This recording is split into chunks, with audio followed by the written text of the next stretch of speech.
Yeah. Should I move this, you think? Yeah, I don't know how to get through that.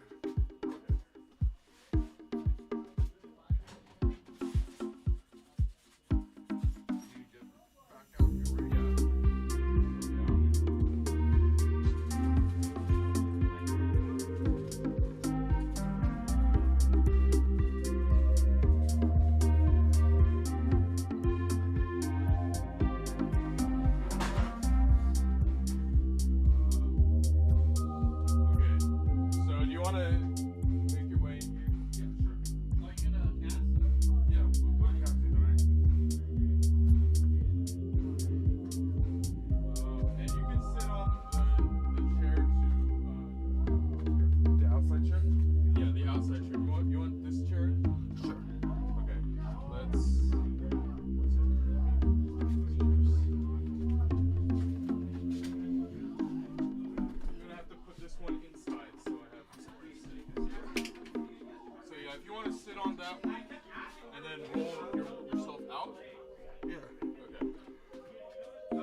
Yeah, I can do the tech. So if I can sit on the inside. Yeah, let me get out. Yeah, okay.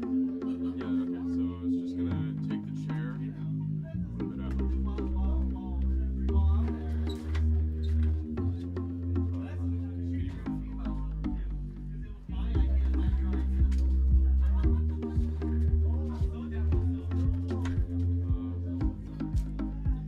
I can sit there. Yeah, that's fine. It'll be good. I don't want to make this more difficult.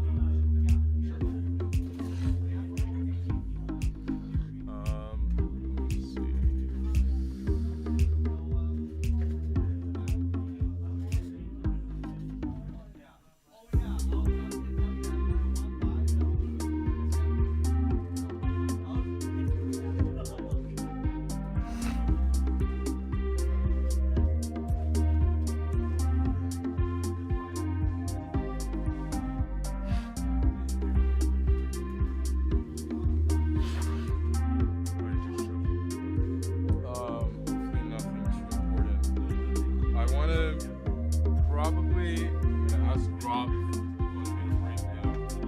see.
I've never been to the second stage yet. Okay. Yeah, I mean, like, I just have to be handling all the technology, unless if you want to do that. Yeah, I'll have to. Alright, cool. So everything's good?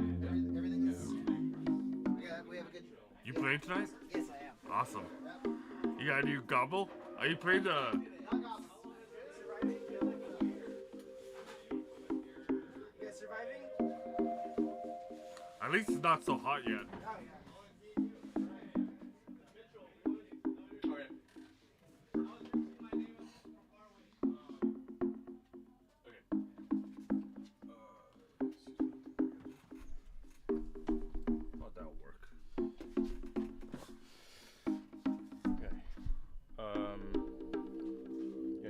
Get closer in.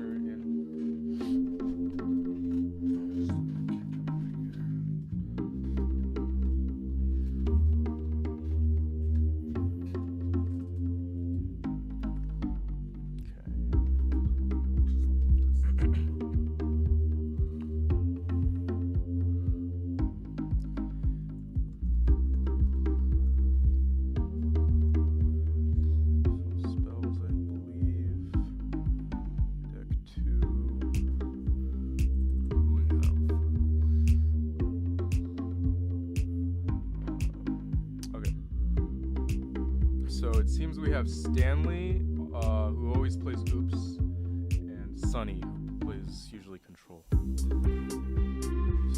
gonna fix that for going live. Not yet.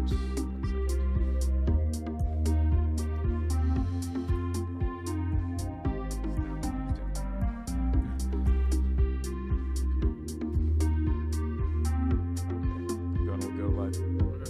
Yeah, make sure you're closer to the mic, like really, I can move it out. Okay.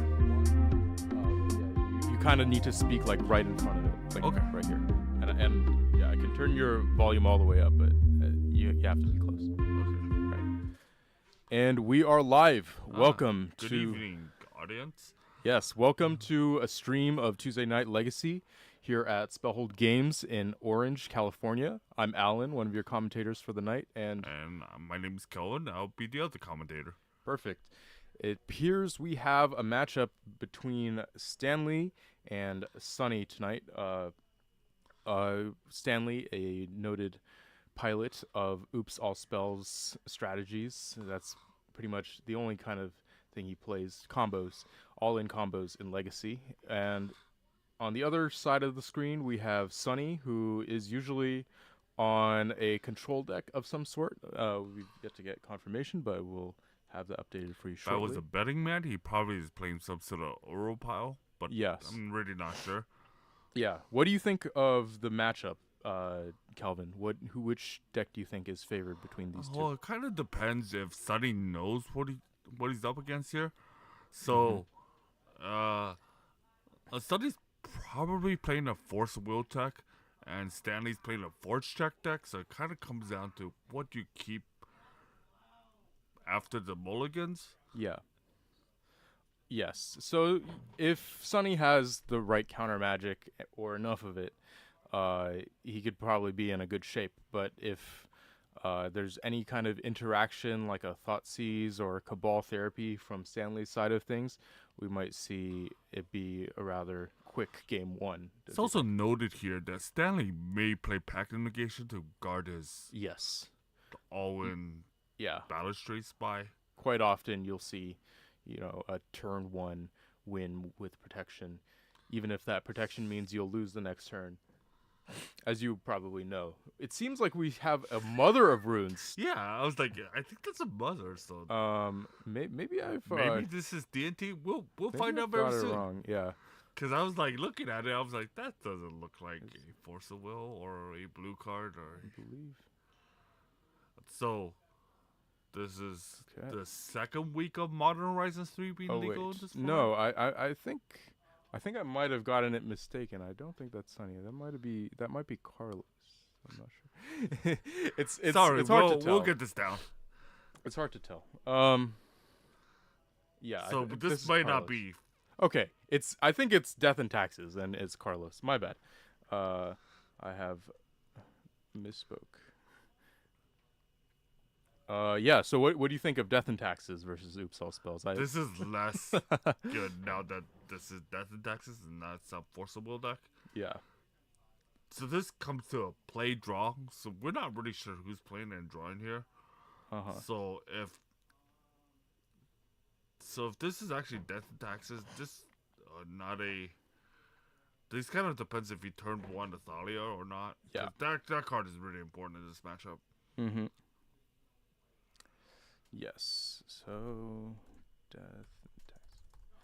Yeah, I think Thalia getting it out as soon as possible is really the way that the D&T players can stand a chance in this game one. But after sideboard, it gets considerably better. Notably, though, we don't see a Yorion being revealed, which is a bit of a rarity for Death and Taxes these days. But we see the classic start of Plains Vile. Yeah. And so this is kind of the go type for Stanley. Because that leads off with Lotus Petal. And doesn't appear to have anything.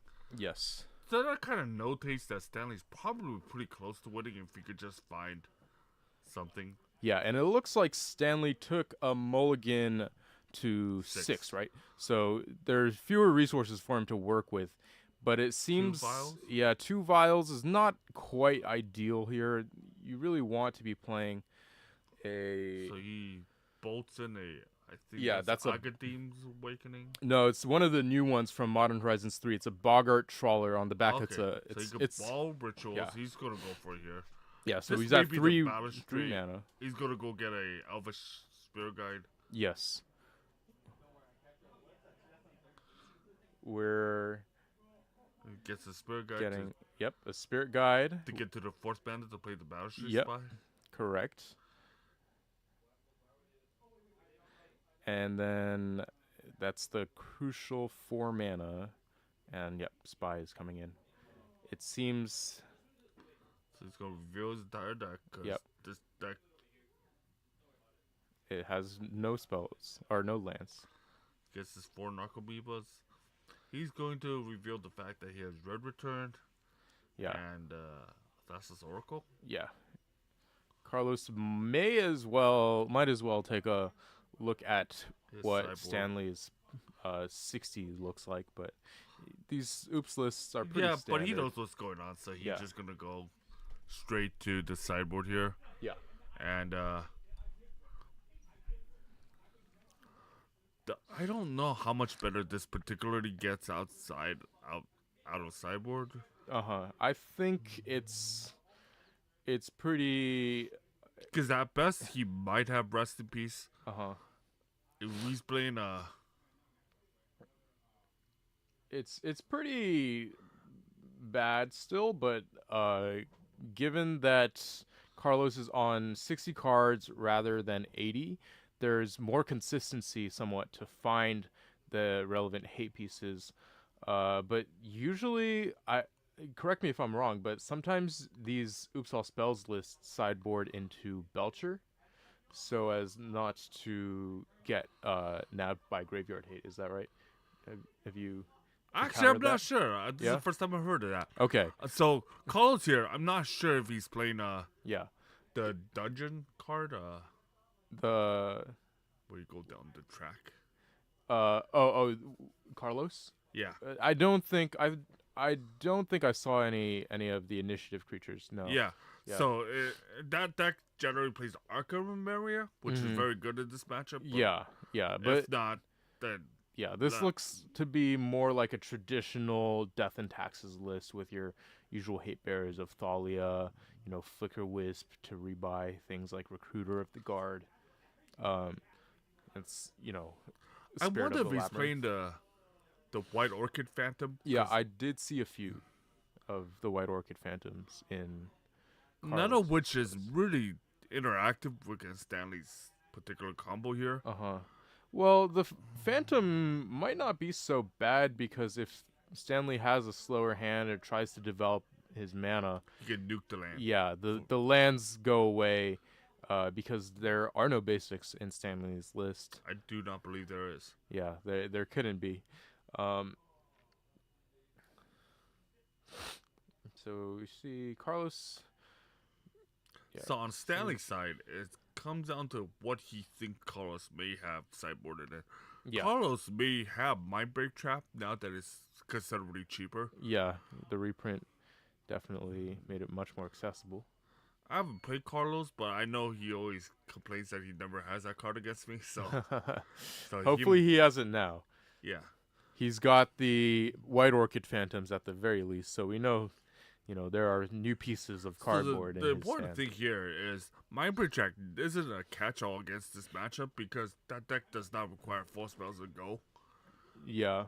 So you still bring it in on the off chance it needs to like Lotus Petal, Ritual, Summoner's Pact, and go. Yes. But if Stanley takes a slow route, which that deck can easily do, has a bunch of coming to play tap lands, Yes. he can just functionally play around it by developing his board and mana base. Right. Yeah, and notably, a lot of the ways to generate mana, like the Spirit Guides, are just exiled from hand. They don't even count as a spell. So if Stanley is planning to go off that way, there might be a conscious decision to try and play around Mindbreak Trap if he can. No, the spare guys aren't actually spells, so they don't count towards the Yes. count on my break trap. Yeah. So I would imagine Stanley's being playing an all-in deck is playing the 8 spare guys. So Mm-hmm. Yeah, I believe so. We'll see. It's definitely an uphill battle for Carlos. It comes down to really what they see in the opener. You want from Carlos's side is a Thalia and the means to cast it as soon as turn 2. the unfortunate part for Carlos is he has a lot of non-interactive cards in his opening hand or his deck. Mm-hmm. It seems like a vial. So he kept, I guess Stanley kept as well. Yeah, it also looks like he has the new card Philia, which is a dog that when it attacks can flicker one thing on either side of the board. Stanley looks like it thinks it's go time. Yep. Okay, so we see Lion's Eye Diamond hitting play. That's pretty much a Black Lotus for this deck. Dark Ritual. Okay, that's 4 mana and only 2 spells cast at this point. Now Yeah, we you're have right. He did switch to Belcher. Goblin Tribelcher. That's 7 mana. There Yeah. are 7 mana and the 3 necessary to activate. Yeah, with the LED, that's actually. Yep. So the difference here between this kind of the swap to Belcher is that with the LEDs makes it pretty consistent. Uh-huh. Stanley here just displaying what's going on. Yeah.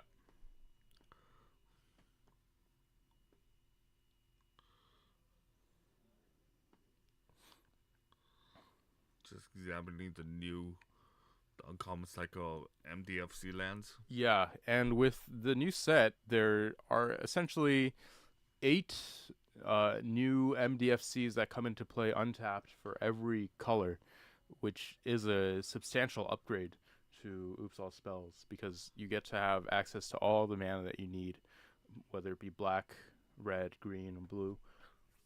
I'm not too sure what the new lists look like. I'm not much of a combo player. So Carlos scoops it up. We'll be back for round 2. Yeah, we'll see. Considering how quickly those games went, if we can get a replacement match for you in the meantime. But We'll be stick on around. a break here. Yeah. All right, thank you.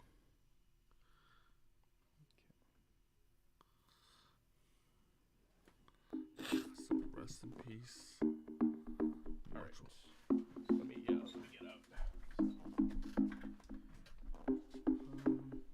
Interesting. Yeah. So can I just?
welcome back.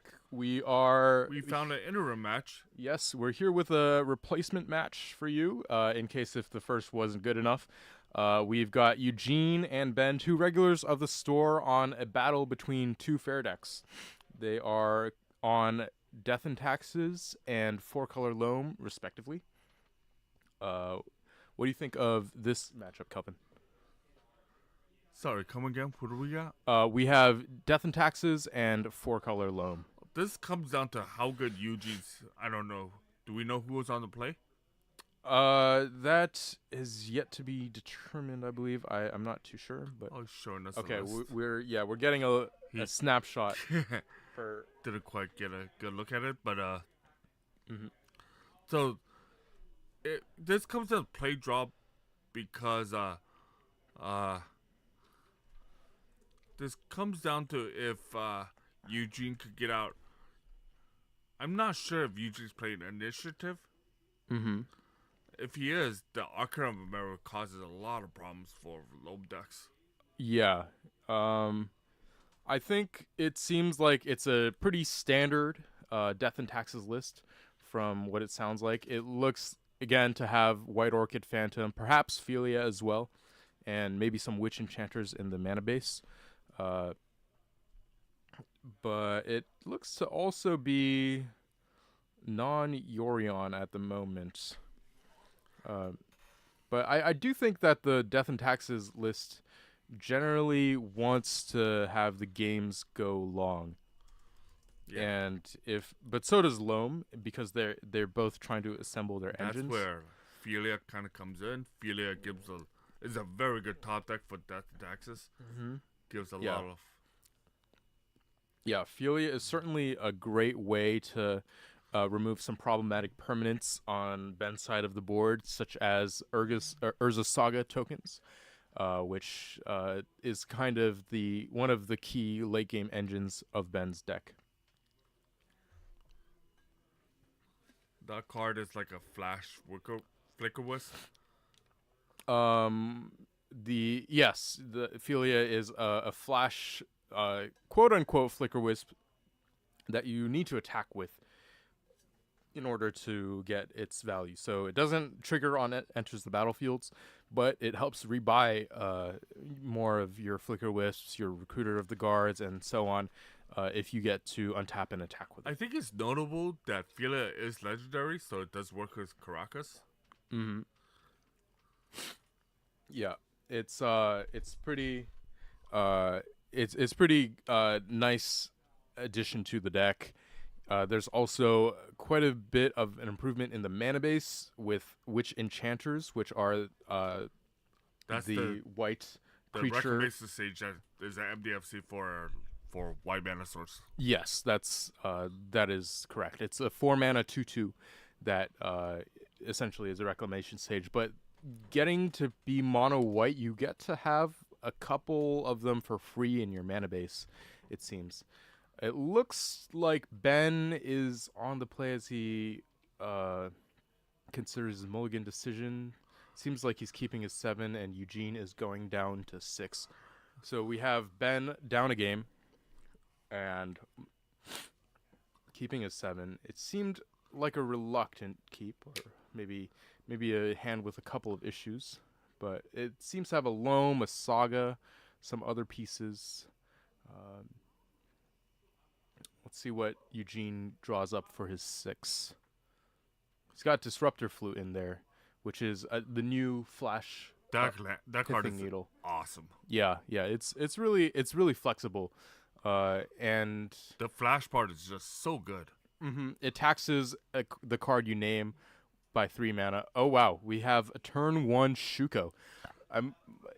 This is gonna be a Nadu special. Yeah, it looks like it sure looks like it's gonna be the case. You just having none of this. Go Yeah. straight. Let's start with a Wasteland. But Ben's deck, half of it is lands. He's built to play Wasteland and fight against it. And if he can get this Loam in the graveyard, which is not that hard of a task for Ben, he's super insulated against. So I'm That- gonna revise my yeah. thoughts about this matchup. This doesn't seem great for Eugene. You just simply can't close the game out fast enough Yeah. to stop this combo. And because Naru is a creature, the Thalia doesn't help.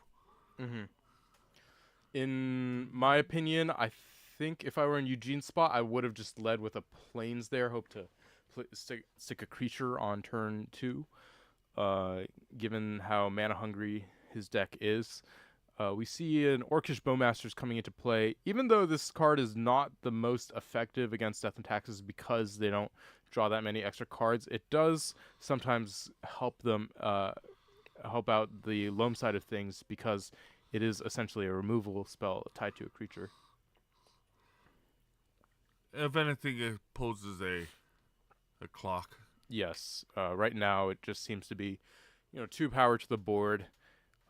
Maybe Ben recognizes that the longer he gives Eugene, the less likely he is to win this game. So he's equipping to the invisible token right now. So the Orcish Bowmaster Editor gives 2 bodies for Naru if he drew it.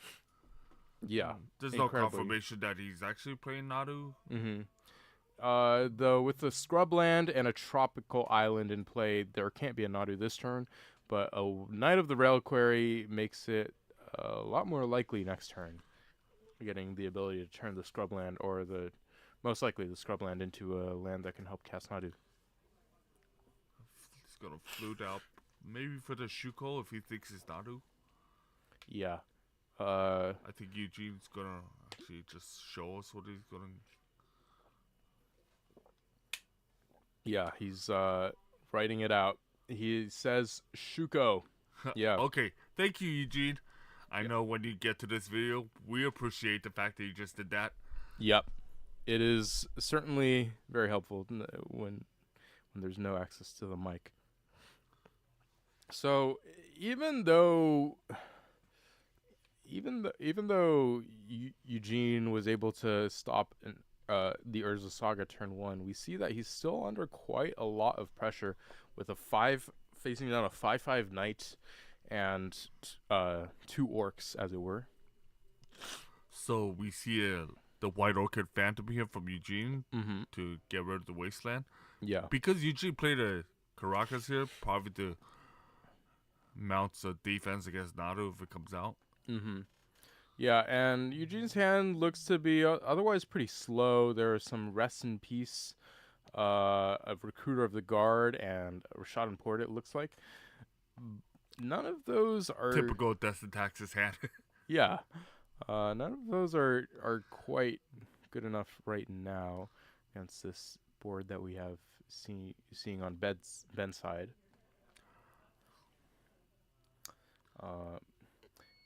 Certainly a lot of pressure though with this Knight of the Reliquary able to either Yeah, chip in so for 5. Ben found a forest from the White Orchid Phantom, giving him ammo for the night. Mm-hmm. So there's the loam. Yeah, and importantly, there's also the ability to So he goes straight for the Wasteland. cast Nadu. Yeah.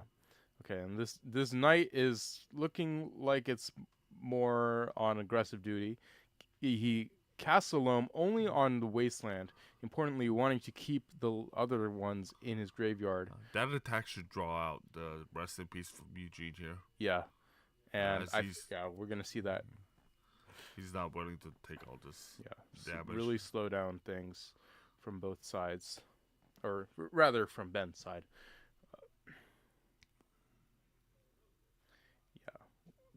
Good patience there on Eugene's part, waiting for the loam to be that's a shifting cast. woodland, which is also particularly useless with Rest in Peace out. At least it's a forest, essentially. A non-basic forest, if you will. Okay, we have 6. Also a card that gets severely hampered by a Rest in Peace in play. This one... Then mills 3, and it never hits the graveyard, so I do not believe you get anything back. Yeah, you can't really make use of the retrace part, but I think I'm not too sure because I believe that the cards are still milled and you choose from them, even regardless of if they go to your graveyard or not. I think that's what they're discussing right now. Yeah. It seems maybe they'll ask for a judge or look online for the ruling. But I do believe that 6's first ability still works. It's just that you don't get to really make use of the retrace. The retrace. That would make sense. So Yeah, okay, so he's referring to another card, the Realmbreaker, which has a similar ability that mills cards and puts them into your hand, even if you it's choose one of the pile that's supposed to Yeah. go to the yard. And Yeah. thus, with the replaceable effect, they don't actually go to the yard, but you Right. still get the card. another 3-mana value engine that Ben has played before, it seems like, and seems to know the rulings on that. And so I would assume if they have the same ability that they would work in similar ways. And so we're just getting confirmation on that with the judge. So it's kind of curious here. Eugene, I don't know if he still has the Swords to Plowshares left in his deck. Mm-hmm. He probably still does, but Yeah. if he needed room for sideboard cards, he might have taken them out. Mm-hmm. It's quite likely that Eugene kept in Swords of Plowshares, or at least I would if I were him.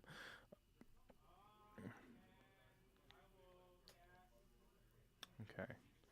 So it seems that in Eugene's spot, there are two options really to either hold up mana for Philia and pass the turn, or to simply cast Recruiter of the Guard, fetching most likely a Solitude, I think, here, or perhaps a Flicker Wisp if he sees fit.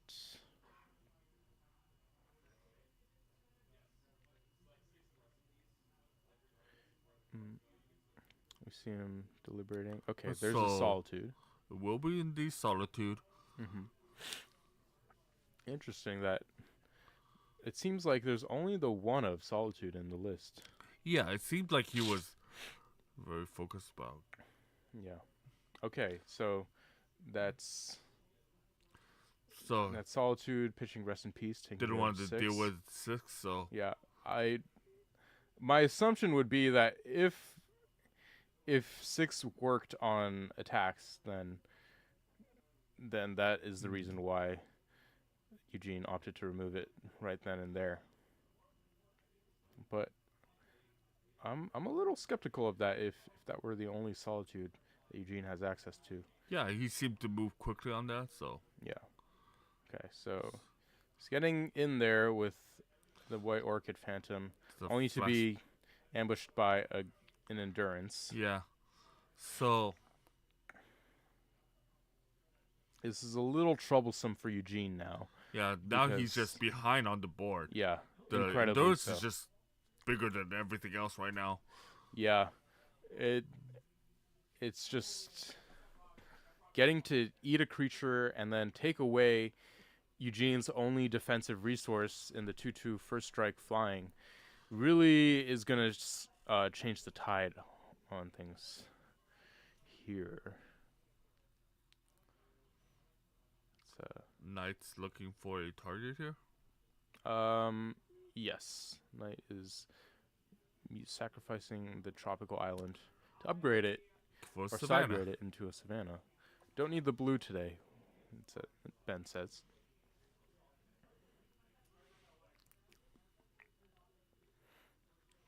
Oh, is this a Bowmaster? An That's Abrupt Decay. Abrupt Decay on the.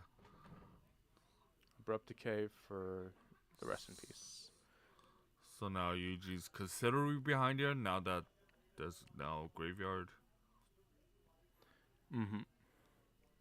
Okay, we're seeing the Scrubland being tapped down. Coming in for 5. Yeah, 6 even. Holding back the Knight.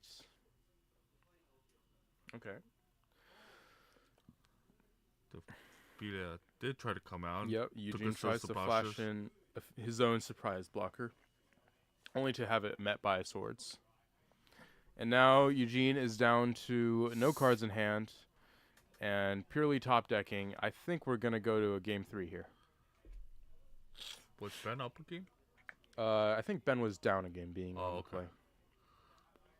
So players are tied up.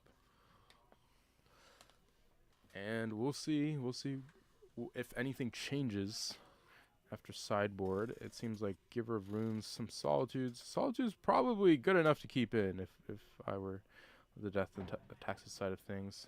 Disruptor Flute, not as impressive or crucial as it should have been. I think... Well, if he's not Naru-based combo with the Shuko, then you probably don't need the Flute.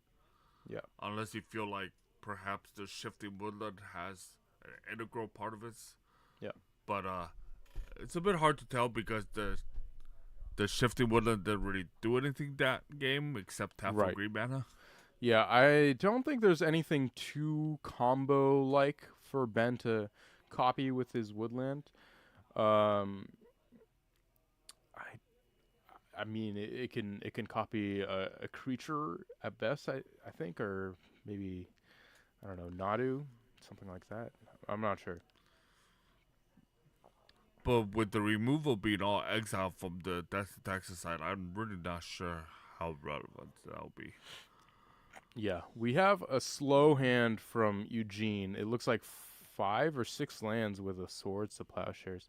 Not ideal. You really want to, have something as action, but in certain worlds, this is a hand that you can keep. And I think Eugene made the right call to do so, because you never have mana issues with this hand, and you are a deck that needs every land in play. At least you really want to hit them. As Eugene early as does possible. have a Rusted Piece in his hand. Yeah. He's going to tap down the Urza Saga end of turn. Eugene has Wastelands, Caracases, Plains, and Rishadan Ports. Gets a Wasteland to Wasteland the Urza Saga. Yep. Importantly, with a massive die on the top of the deck now. Here we go. This this die is almost bigger than the vial itself. Yeah, I mean, if you're the Death and Taxes side, you will eventually draw spells or creatures. You don't need to be in such a rush to beat Ben down. Yeah, you just need to be alive to cast him. Yeah. And Ben going slow anyway. So, yeah, tapping down a Verdant Catacombs of all things. Ether Vial. That Vial is going to be a big player in this game, it looks like. Yeah. And so are these ports, perhaps. It seems like Ben doesn't have too much action. No Loams cast yet. Just reactive hand with Swords to Plowshares, it looks like. Tap down 2 fetches. Gotta do what you gotta do. Yep. Oh, 4 fetches for Ben. Okay, and a Wasteland. Eugene Wastelanding a fetch land. Wow. Eugene opting not to move the vial up to 3. Incredibly aggressive. I think, yeah, just developing your mana is what you want to be doing from the Death and Taxes side. Ben's had enough of this. He's like, Yeah. I'm just going to fetch now. You got me. Yep. First life loss of the game. Trop and Scrubland looks like. Mm-hmm.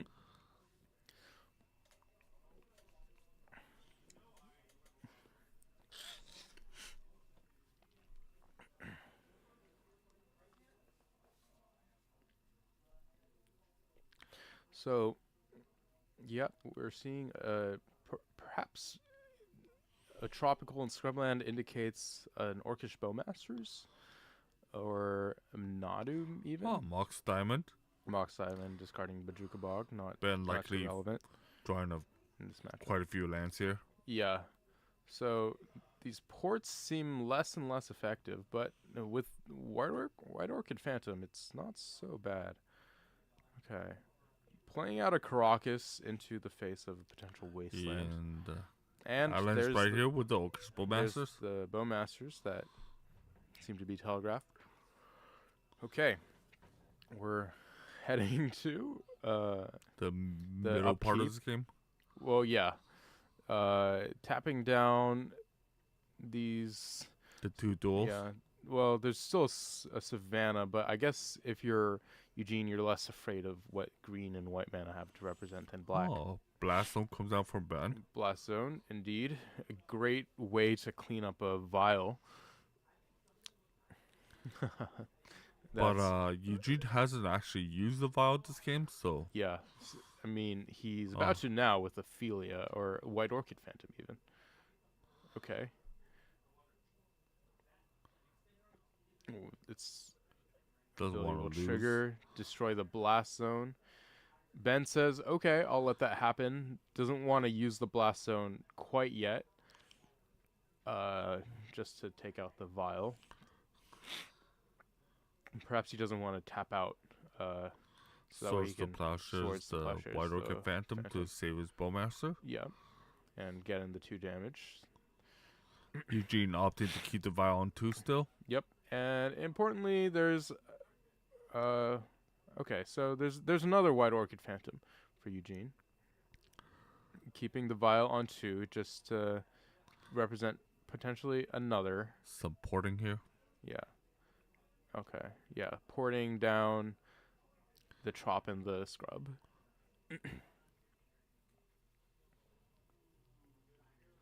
Yeah, so it seems like there's a lot of reactive stuff in Ben's hand right now.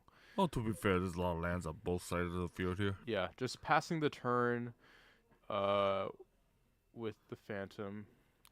Eugene looks like he's going to try to constrict the colored mana of Ben. Mm-hmm. Which is going to be kind of tough because Ben has Mox Stem active already. Right, and Life from the Loam as a live draw at any point.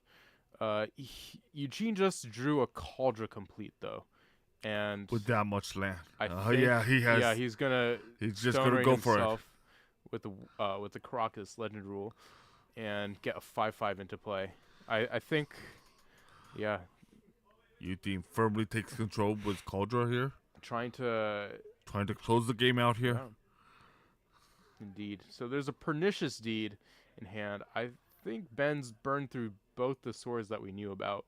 So it really comes down to whether or not Ben can draw an answer to this 5/5 indestructible with all abilities you can imagine under the sun.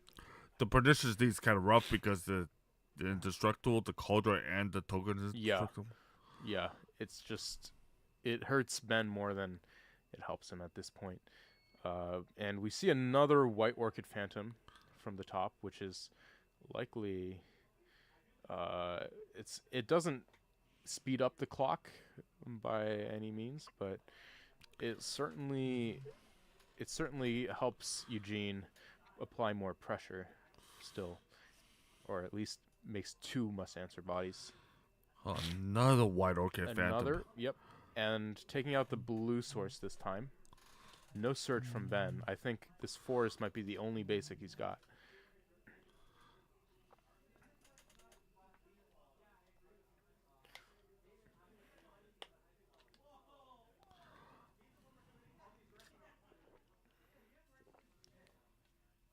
All right.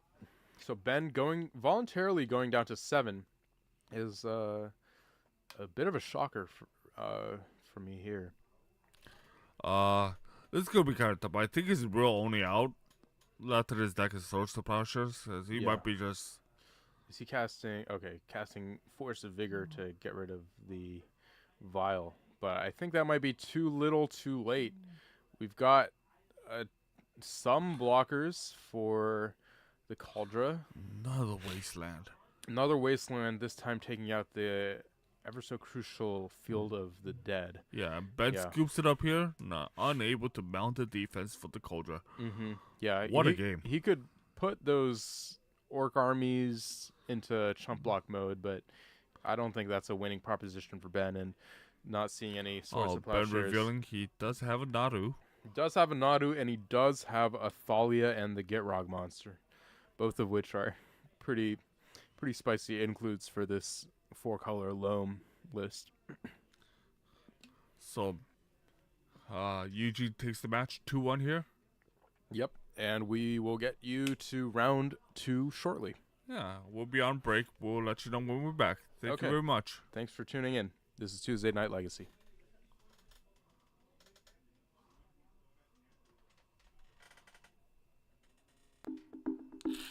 What a culture. Yeah. I was like, oh, get Yeah. rid of that. Yeah. Well timed too, because making him burn through both the plows was really good. That card's so good, that White Oak Here Phantom. Yeah. I have it. I have a playset. Did you get that? Yeah, I'm gonna check outside and this time I'll see if I can.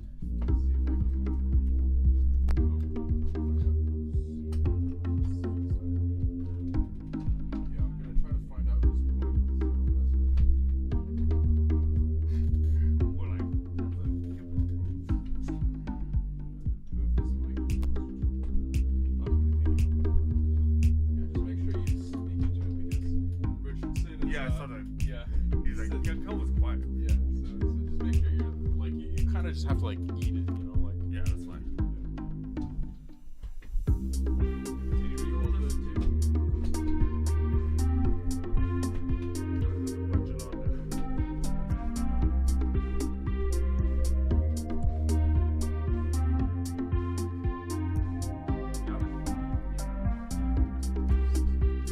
Oh, maybe you can get closer to it. Okay.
it was so sad. He just couldn't get rid of the cauldron, right? I couldn't drop a threat. Yeah. I never I started 4 lands, 2 swords, and bowmasters. Just drew no action I drew 2 force of vigors, a pernicious deed, and a bunch of rounds. there. So I have a question. What do you shifting woodlands do? I assume you have some sort of weird package, right? Nope, just The that. value.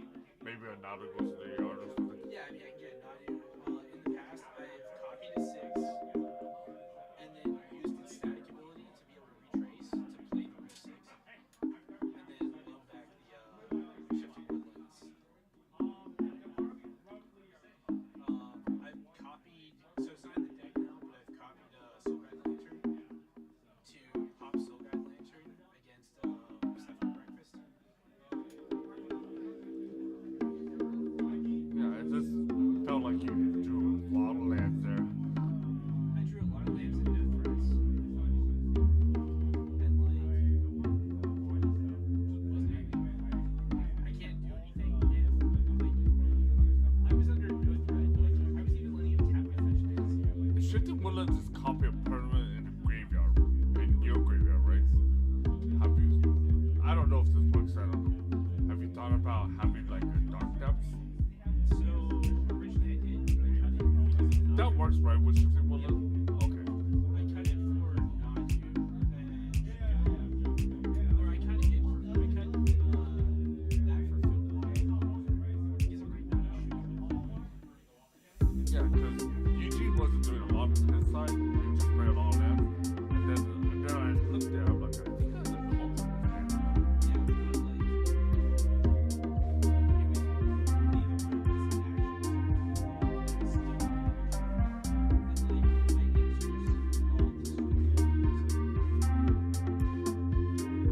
Yeah, then like after the culture came out, you do the beat, I was like, that's not gonna work.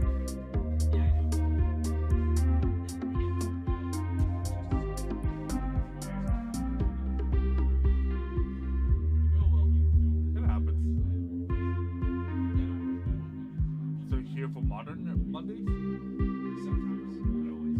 But like today, because American Street is getting done, so like I don't care if I'm sluggish at work. I'm here because I don't have work tomorrow, so I have a weird day off in the middle of the week for no reason. This is like 4th of July in a couple weeks. It's on a Thursday, so I'm just like, I'm just gonna take some Friday off. Just enjoy my, I don't know, gigantic weekend or something.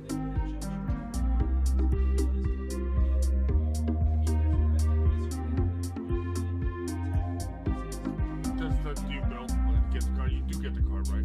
We were talking about it, but I think this is what they're talking about. And Alan correctly said, yeah, you do. yeah, because Brand Realmbreaker says mill and you get it back, and you do get it back. So I just wanted to verify the 6 was It is, right?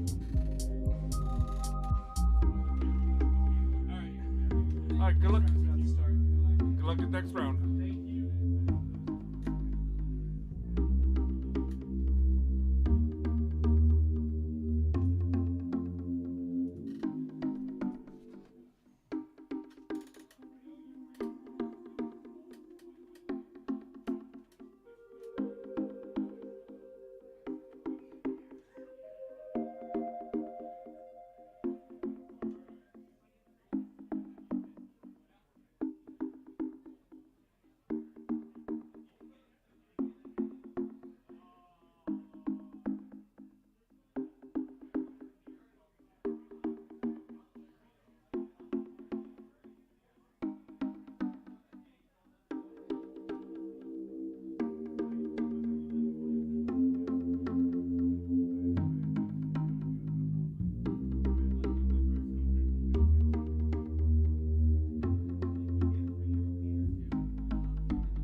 Yeah, it was great.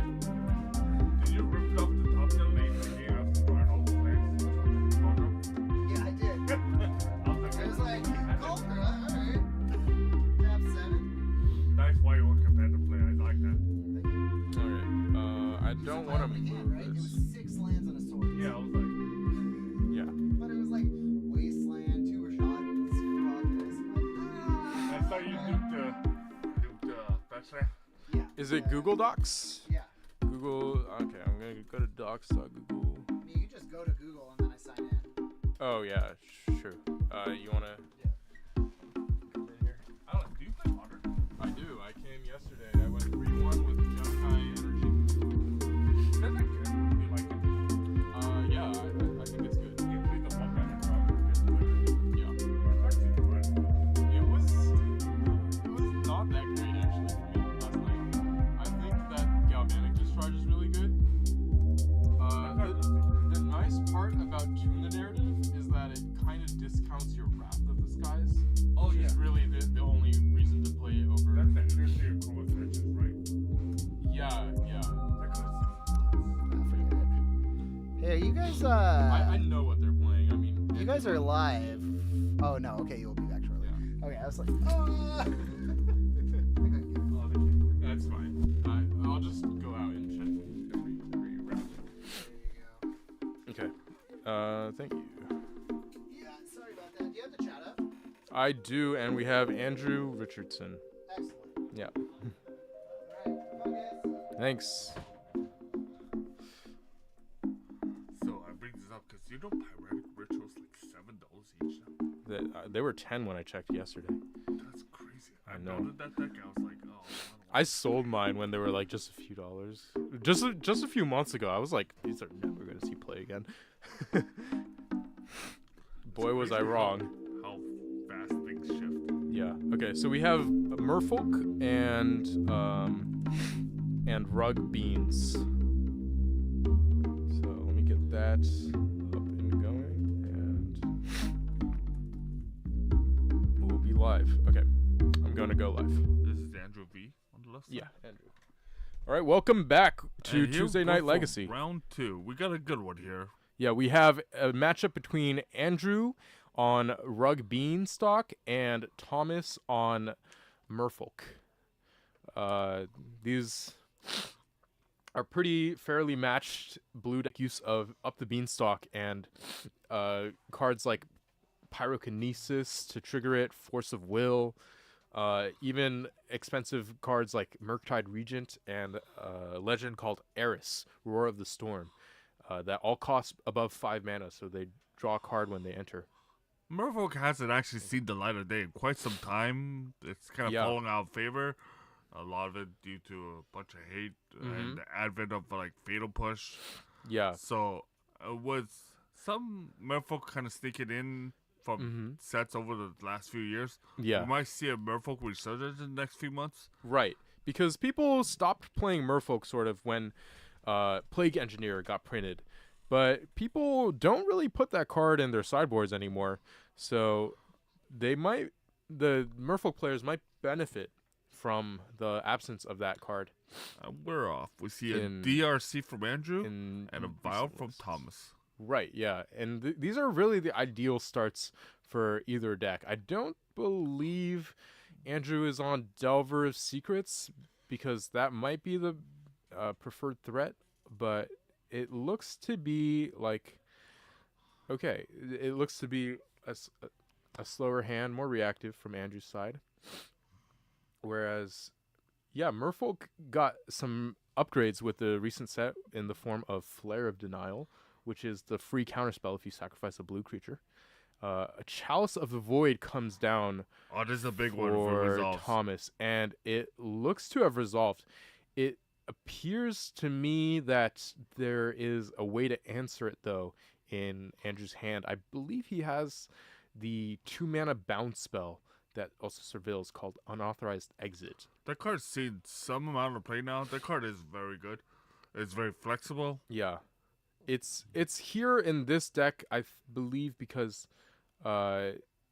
you want to diversify the costs in your graveyard for the purposes of Eris. an 8 mana legend that gets discounted for every different mana cost So you have. he will just go to the unauthorized exit, surveils Yeah, the surveils land to the yard, one twice. Yeah. and now surveils Okay. there's Yeah. a pyrokinesis to the yard. Yeah, I'm kind of surprised to see that one go, but understandably, the pyrokinesis is somewhat taxing on both the mana or the cards in hand, and especially without an up the beanstalk. And we see Andrew opting to hold on to this Dragon's Rage Channeler here instead of playing it out. He's low on resources, just has a Force of Negation and a Force of Will in hand, besides the Channeler. Thomas and the tournament activates for a Tide Shaper, Yep, it's which is 2/2 because there's a volcanic add-on on this side. correct. No use for the kicker here, because it came in through Vile. But otherwise, it could be a pretty nice way to shut off some of your opponent's lands, such as the forest or the... Thomas wants to try the Volcanic. Chalice again. Yeah, and it seems like we're going to have a hard cast Force of Negation this time. Andrew might be slightly under the gun here. That by posing quite a bit of problem because this Yeah. shows a bit of a unknown. Andrew has to assume there's a lord in Thomas's hand. There's like 5 different lords for Merfolk now. Mm-hmm. There are certainly many ways to grow your creatures, and that's one of them. That's Vodalian Hexcatcher, a way to turn all of your merfolks into 4 spikes, for instance, in sorceries. Thomas decided it's worth it for him to get the Chalice out for 1. And he says yes. And we'll go for the Wasteland, the yeah. Volcanic. Now we've stranded we've stranded Andrew of red mana. So he's stuck to casting this Questing Druid as a 1/1 for now. Not many ways to grow it if you don't have ways to cast your spells, or spells to cast, rather. And I do think that Thomas moves the Vial to 3 here, maybe representing the Svalin. Yeah, Svaloon, True Name Nemesis, even. Both of which... Both are problematic. Yeah, for very, very big issues if you're Andrew. I think it looks like there's a True Name, maybe a Lord of Atlantis, and another unknown in Thomas's hand. Thomas gonna try the waters here. Yeah, he's... I think going to go for the Lord. Yeah. Island Waff coming for 2. Mm-hmm. He also pressure's played on. another Wasteland. Now this is becoming a real problem for Andrew. I don't think he wants to race. I don't think that's a race he can win. Yeah, and there was a Lorien revealed as a draw, quite importantly. So, yep. It's a great way to find the red source that you need, but I think it might be a little too late. Not that... the problem is the creature that he has probably never grows now that Chalice is out on 1. Yeah, well, it still grows, but... he can still throw it into the Chalice. He just yeah. He can't chain spells like he wants to. Right. And it's certainly a lot. Oh, that is a weaker. problem. Yeah. True Name Nemesis. True Name Nemesis coming off of the Vial. It's gonna end things quick here, it looks like. Yeah. Now, if he wanted. Which would firmly end the game next turn if so desired. But instead, opting for a safer attack of 7. Or rather, flashing in another Hexcatcher. Yeah. Or Hex Mage. Hexcatcher. The lord that sacks to curse catcher things. I actually don't know his name. I think it's Hexcatcher, maybe? I think it is Hexcatcher, yeah. And Andrew sees the rider on the wall, scoops it up. Thomas is up after taking game 1. Yep. We've received confirmation that it is indeed called Vodalian Hexcatcher. A card that I guess perhaps is the best Merfolk Lord that they've printed in recent years. Not that there have been many, but It's a lord that has flash, yeah. interacts with spells. Gotta like it. So this is gonna be tough for Andrew. The on-field pressure that Merfolk always puts. This is kind of like the age-old question about just how many removal spells do you bring in for this temple deck that still interacts with spells. Yeah. I think if you're Thomas's side, you want to be pressuring Andrew as much as you can because the late game engine of up the beanstalk can pose quite a threat uh, to what Thomas wants to do. But at the same time, with a good curve out, Thomas can get there. So you don't really want to dilute your plan too much. It looks like he's only bringing in fourth. Interestingly, Thomas did see the fact that Andrew has main deck Pyrokinesis, which is a Right. good answer to Merfolk. Yes, and something to be on the lookout for if you are Thomas. Also, it is kind of interesting. I'm not sure if Andrew runs Fury because it is a Pyrokinesis. I believe he might. I think there were Furies last time I saw him play. But that would indeed be a great addition to this deck post sideboard, or even main board if it's But there. on the balancing side of things, it means that Andrew will require quite a few red cards that are basically non-blue cards in a deck that is base blue. Yeah, yeah. With that many pyrokinesis, it can be hard to maintain a high blue a high red count. There are giant rage handlers, maybe some lightning bolts and Eris as ways to reduce the cost. But I think Andrew has to be aware of all the hate that Thomas can bring with the form of Chalice of the Void. So he really wants to get an engine down, preferably in the form of Forces the a DRC. beanstalk. Yeah, forcing a DRC, recognizing that this can get out of hand if left unchecked. And this kind of clears the way if you are Andrew or Thomas to know that there is no days to be afraid of that these tempo decks often do run. So Andrew off to a main phase brainstorm, trying to Trying to sculpt his hand. yeah, hit the land drops, sculpt his hand. So he finds the sculpted turn. Yep. Send it back. He does have a ponder in his hand, so he's probably fetching to play a ponder here. Yeah, I think he's gonna get a tropical island this turn.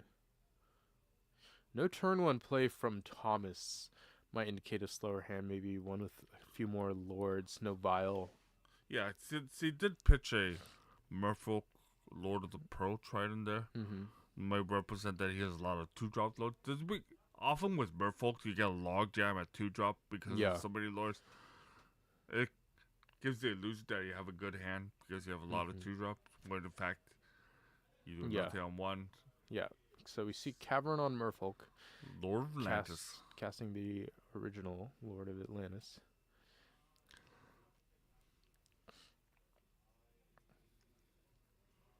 Up to Beanstalk. Yep. This is exactly what Andrew wants in this spot, just to play more spells, To get spells. you know, not have to get worry about get more Chalice. beanstalks in to play, and just yeah. We didn't note this before, but it looks like Thomas has a Cavern of Souls there on his side. Yeah, it's definitely on Merfolk in Yeah. order to cast the Lord. Yeah, and great way to protect your spells. Especially if we could sneak in a Trudin Nemesis here. Mm-hmm. It looks like Chalice of the Void was the draw for the turn.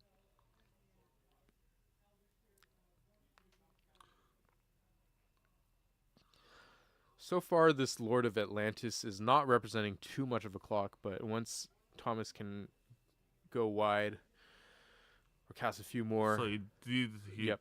probably has a bunch of lords. Second Lord comes down, gets to swing in for 3, and passes it back. Now we will see if he has a pyrokinesis play here. Doesn't look like it. Instead, we have likely another Beanstalk, or starting things off with a Ponder. Just trying to sculpt things. It even looks like more. he's probably looking for it. If he does have a pyrokinesis or fury effect, he's probably looking for another red card. Uh-huh. Just eyeballing it, doesn't seem like he has another red card in his hand. Yeah. Though one of those would only take out one of the creatures in this board state, because they both pump each other to 3/3s. If you get rid of one, you can't save the other or take out the other. So he wastelands the Cavernous Souls. Yep, and drops a Murktide Regent, likely making it sizable. Yeah, trying to keep Delirium, or Draw a get card close to from it. Beans. Recuperates it. And there's another Beans in hand, so So the real problem is if Thomas here has yet a 4th Lord, then the clock is not favorable. So challenge for 1. Chalice on 1, but it doesn't look like it shuts off too much. 6. Seems there's a Brainstorm in hand. Yeah. So Thomas throws the ball back into Andrew's court, saying, here's what my plan is. Here's how fast I'm going. Yeah, Here's up to you to answer my threat. yeah. And Andrew has 2 more turns at the very least, it looks like, because there can't be another Lord this turn. And should one come down next turn, it won't be enough to seal the deal. So I think the only thing that can be done really in this spot is try Play to the race. Beanstalk. I don't know if the Beanstalk is what gets Andrew back into this, because there aren't any immediate ways to trigger it. I think, yeah, that's what Andrew's debating here. Does he go for the adventure or does he go for casting the druid? Also, I think he's exiling the top 2 cards here. Yeah, he's going for Seek the Beast. DRC. Trying to, Oh, he found the pyrokinesis. Wow. yeah, importantly. So he does not have a red card. The DRC exiled is not helpful here. Yeah, but the Pyrokinesis is, if you can draw into one somehow. There is the Beanstalk in hand, which is a redraw. Notably, Fire Ice would be a good pickup, or just any way to cast the Pyrokinesis. But importantly here, though, Thomas has 1 blue mana up and a card called Hydroblast in hand, which would be a timely way to protect his creatures in the face of the Pyrokinesis. And he even drew the The red questing card druid. to pitch to Pyrokinesis. Okay. And Oh, it see, looks look. like it's even He going to can't play the resolve. Hydroblast because he has the chalice on Oh, board. yes. Oh, my God. You're so right. That is Wow. huge. That is huge. But no swing for Andrew?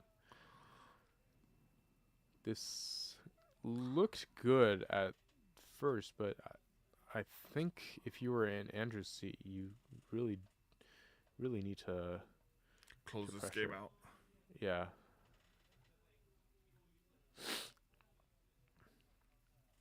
Okay. I think there's a Hull Breacher in hand. Yeah, a Hull Breacher, but I don't think Thomas is drawing that many extra cards. He gets a swing for 6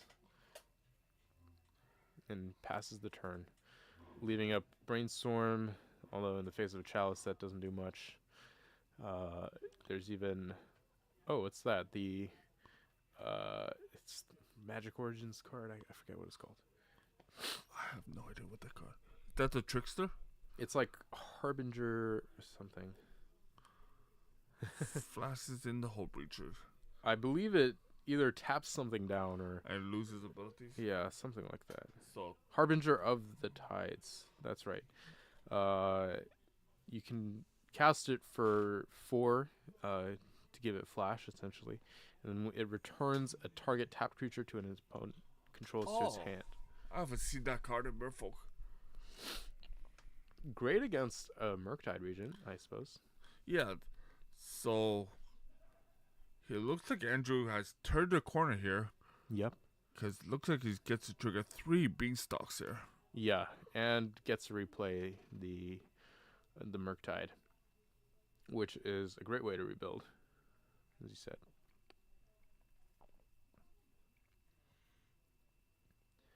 Wow. This game is looking quite favorable from Andrew right now. Dumps a Narset. Plays a Narset, gets even more cards, a Lorien Lorien. revealed. If you ever want to draw 6, you can pay 5 mana to do so. Seems like a good engine.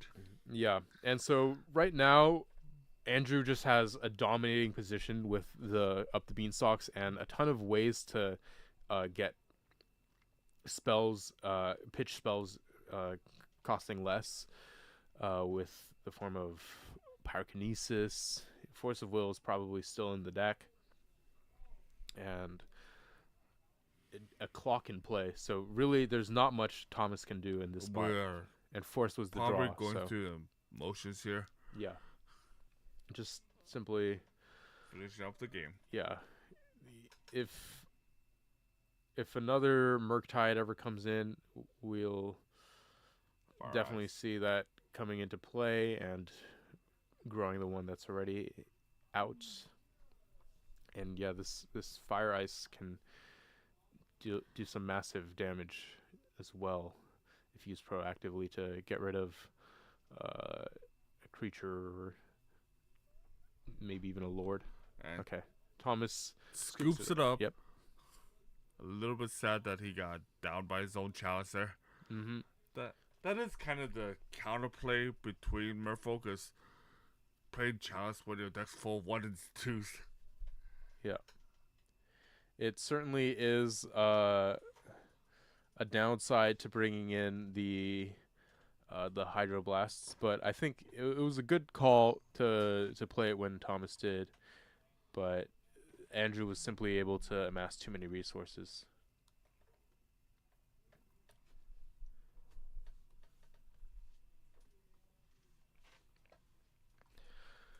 So heading into game 3, it's back to Thomas on the play, which I think It's favorable. is favorable. There are no I don't think he's on any fast mana like Ancient Tombs to turbo out Yeah, the chalices. if this is like a more traditional build of Merfolk, you won't see Ancient Tomb City Traders. Mm-hmm. It looked like he even took some of them out. So the fact that Thomas was stranded with the Hydroblast in hand, with the chalice in play, looked to be even less likely, given the way he sideboarded. Or maybe he just does not prefer to have it when he's on the play and opts for more pressure instead. But either way, we're gonna get a great game 3. So it's interesting to know that Thomas did not have a 1-drop that game too. Yes. Took off a lot of pressure from Andrew. Yeah. Because Merfolk is like a bowling ball of a deck. Is that if they start to roll downhill with it, it becomes a problem. Mm-hmm. So, not having a 1 or Vial, Yeah. It there was was a window made a where you world could of have squeezed difference. in a True Name Nemesis just to have it. Uh-huh. Yeah, you are very mana hungry and you want to be able to curve out. So those Thomas early land drops are very important. Gets and the Vial in on yeah, turn 1. Vial is perfect for what. It's what he wants. Yeah. We saw how game 1 ended with a Vial in play turn 1, and so one can hope for the same if they're rooting for Merfolk in this spot. Okay. This cavern, you kind of just want to run out your creatures because if they have counter magic, so be it, or a removal spell, so be it. You're loaded on them anyways, and this vial can only, produce more of them should it take up to 2. Merfolk is under the strategy of if you could deploy more of your mana over over your opponent, you'll likely win. Yeah, though too many lands is an issue for any deck. So I don't know if these new age merfolk decks run Silvergill Adept anymore. Mm-hmm. I heard some talk that that's no longer a thing. Yeah, it seems like it's no longer being So used. does he have one? Wow, and the tie shape with it, and squeezes in.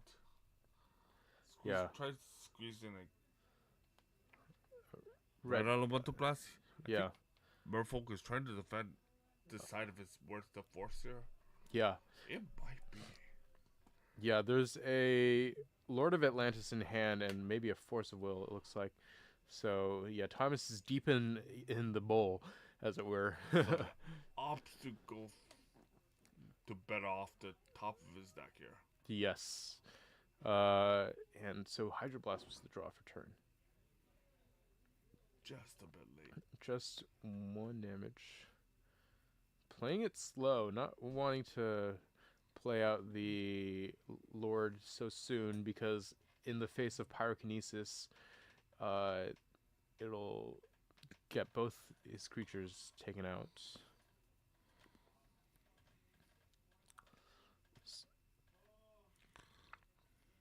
So this is likely a beanstalk coming from Andrew.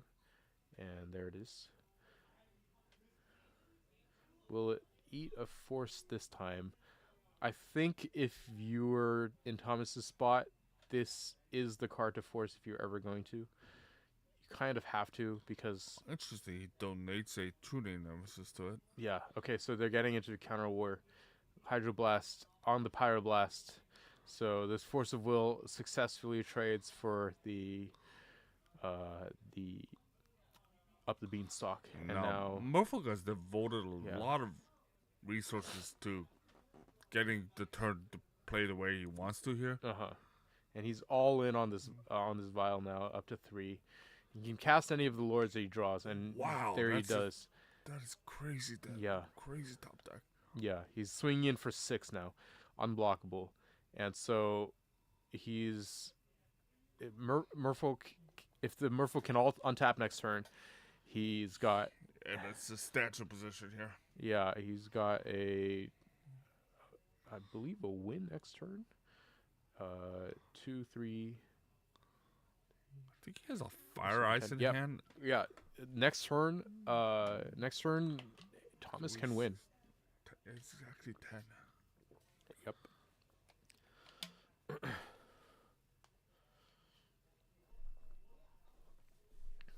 And I think that's gonna do it. If there's no pyrokinesis or the like, That was a gutsy bet there's on that turn when he Yeah. devoted all the spells on lords and tuning nemesis. there's simply no way Andrew can claw back from this. It's just just too late, too little, too late. He's looking at I this think Andrew could beanstalk. still stay alive if he taps down one of the creatures. Yes, technically, but I think that's a losing proposition because it doesn't remove it, and just next turn it's He's still back 3 in more his points, spot. 4 more points of unblockable, and yeah, he just needs to draw back-to-back Furies or Pyrokineses, and even then it might be a losing spot. Jaws is calling Yeah. down. That's probably Land's no good. It's at least the fire ice does redraw a card, but I don't even think that there's that enough red cards to make the game saving play that Andrew would need in this spot.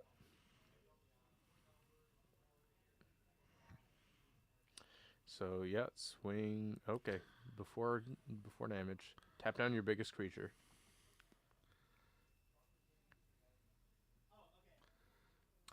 Draw a card. 4/4. Yeah, it needs to be pyrokinesis right now, in order I to. don't think it was. So Yeah, it looks like it was just a Murktide Regent, and it's not gonna work in Andrew's favor this game, sadly. Though it was close. Head the heck sketcher. Great calls from Thomas. Thomas Incredibly well played. made the bold decision to go for it. That was really cool. Yeah. Absolutely. Players talking it over. We'll see if we'll see if we can get more legacy heading your way. But in the meantime, stick around and we'll be back in at least 25 minutes or so, if not sooner. And Okay. yeah, see you. Thanks for tuning in. I gotta get out of the seat for a second here.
welcome back to Tuesday Night Legacy. Here we are for round 3. We've got an interesting matchup between one deck that we've seen on camera already, which was Eugene playing Death and Taxes. On the other side, we have Zane playing a version of Elves with Nadu in it.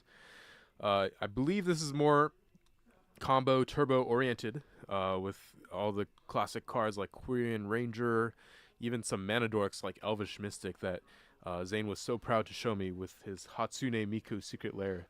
Oh yeah, and Natural Order, of course, because that's kind of what the deck does. So yeah, it's going to be a fast matchup, I believe, if Zane can get things going. So, I don't know, update me here. Is it Eugene 3-0? These two players are currently each 2-0. Okay.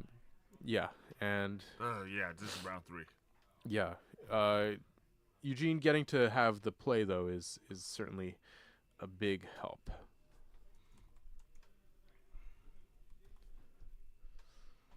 Okay. Yeah, so 1 sec, we're just getting games updated for you. And so it looks like we have a Once Upon a Time starting things off for Zane, and finding it an Elvish Mystic, just a Plains Pass for Eugene, so not too much going on. Zane showing right off there. the secret layer Elvish Mystic, I believe. Yeah. Oh, and a breeding pool. Sadly no tropical island. But that breeding pool is not long for this world, and maybe we'll find a forest. If- White Orchid Phantom, Yeah. not having any of this blue-green mana. Yep. Great way to disrupt the mana base, and I wouldn't be surprised to see if there's only 1 or 2 other blue sources in the list. So it might have been a timely targeting with the White Orchid Phantom. So we're going fast here. A lot of bodies being put down on this board. A Wirewood Symbiote along with another Elvish Mystic, and a land incoming, just deciding whether he wants to play a Dryad Arbor this turn or perhaps a Windswept Heath to play out this Allosaurus Shepherd. The Angel. Oh, I got my Dryad Arbor stuck in my hand. Yeah. I've seen Elves lists that run multiple Dryad Arbors just in case if you want a Zenith for it and you have one in hand. Interesting that Zane opted not to play out any either the Arbor or the should specify, but instead we're going with a slightly slower route. Playing out the Arbor is not ideal into the face of this wasteland that Eugene appears to have in hand. Plays a Dryad Arbor. 4 mana. Natural Order. This is not fairly early in the game. I wonder who he's going to get. Okay, he's going to get Nadu. Oh. And so he's perhaps going to try to do some silly things. Unfair things. Yeah.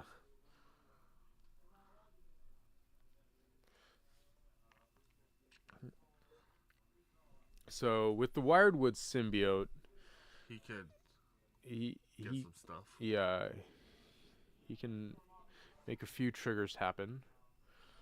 And Eugene's like, this is why I have the Yes. Caracas. I'm not going to have this going on. But the Wirewood Symbiote is limited to once a turn. It's each creature twice a turn, I believe. Oh yeah, Nadu counts each creature twice, but Wirewood Symbiote is only allowed to activate once. Yes. So I'm not sure if that is what played out here. Let me. Might have to check with the players on that one. But hopefully, if it happens again, it will be seen. Okay, so Eugene just wants to apply some pressure.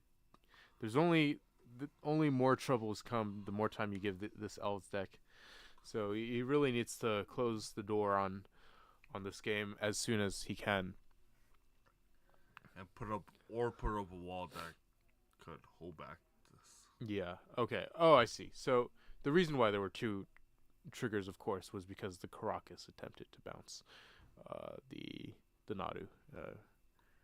Apologies. Zane's going to try to redeploy the Nadu. I think he's going to lead with. Starting off with a 1-mana creature, it looks like. Debating what to do, what to tap. All right, this one's a stumper. Do you know what this is? I do not know what that card is by what's on the camera right now. Hold on, I'll try to find out.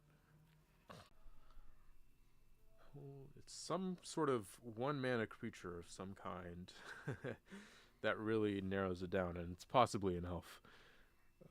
Okay, that's Elvish Herder, which is... Oh, it's the one that gives it trample. Yeah, it's for green mana, so it's a Nadu thing. Yeah, it's a way to target creatures for green. Wow. I haven't seen that card since I played Urza Saga Limited, I think. Yep, that's the set it's from. What a specialty. I guess I'll be going through this. Okay, and now you get a Dryad Arbor for free. Let's see if Zane wants to use this Wirewood Symbiote for anything while this Nadu is still out. Nope. Just keeping the bird in hand.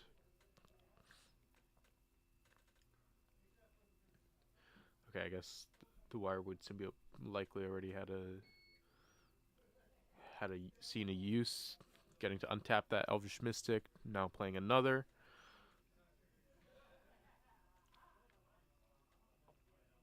That is absolutely wild that I saw Elvish Herder in Legacy. I was not expecting to see a card like that, but I suppose if you're all in on the elves, it's not a bad one to have. I think it's wild with Gaia's Cradle. Yes, yeah. Well, Gaia's Cradle kind of just goes wild with anything, doesn't it? Okay. Nothing else from Eugene, just a... Eugene, not liking what he's seeing here. Yeah, I wouldn't be either. This White Orchid Phantoms doing some work. Currently, yeah, just a 2-power clock, but adding a Flicker Wisp to the fray, getting to reuse its effect, maybe get rid of that Tropical Island or the Dryad Arbor. I would go for the Dryad Arbor personally if I were in Eugene's spot. But I think it might be a non-creature permanent. Yeah, or actually getting rid of the Tropical Island might strand Zane of blue mana. I don't know if he's got another blue source in the deck. Okay, there's a Hedge Maze. That might be the last one. Oof. If only that Wasteland were untapped.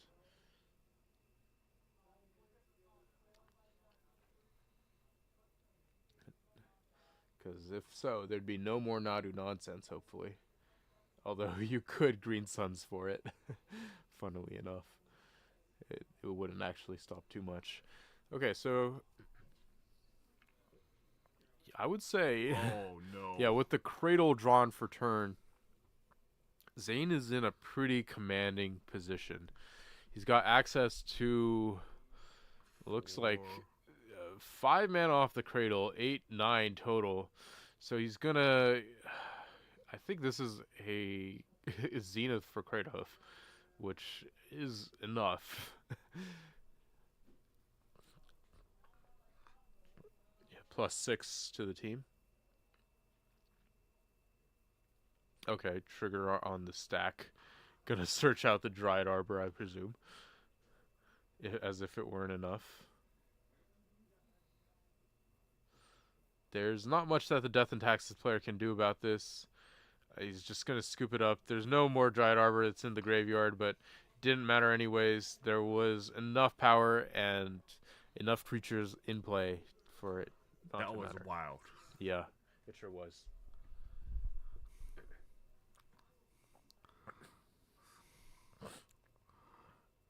This is not a particularly great matchup for Death Taxes, a creature deck. Not exactly what you hope to face. A lot of the prison elements of Death Taxes don't really apply to Zane. Mm-hmm. He just goes too fast. But there are definitely ways to shut the Nadu down. It's just a question of whether or not Eugene has the hate.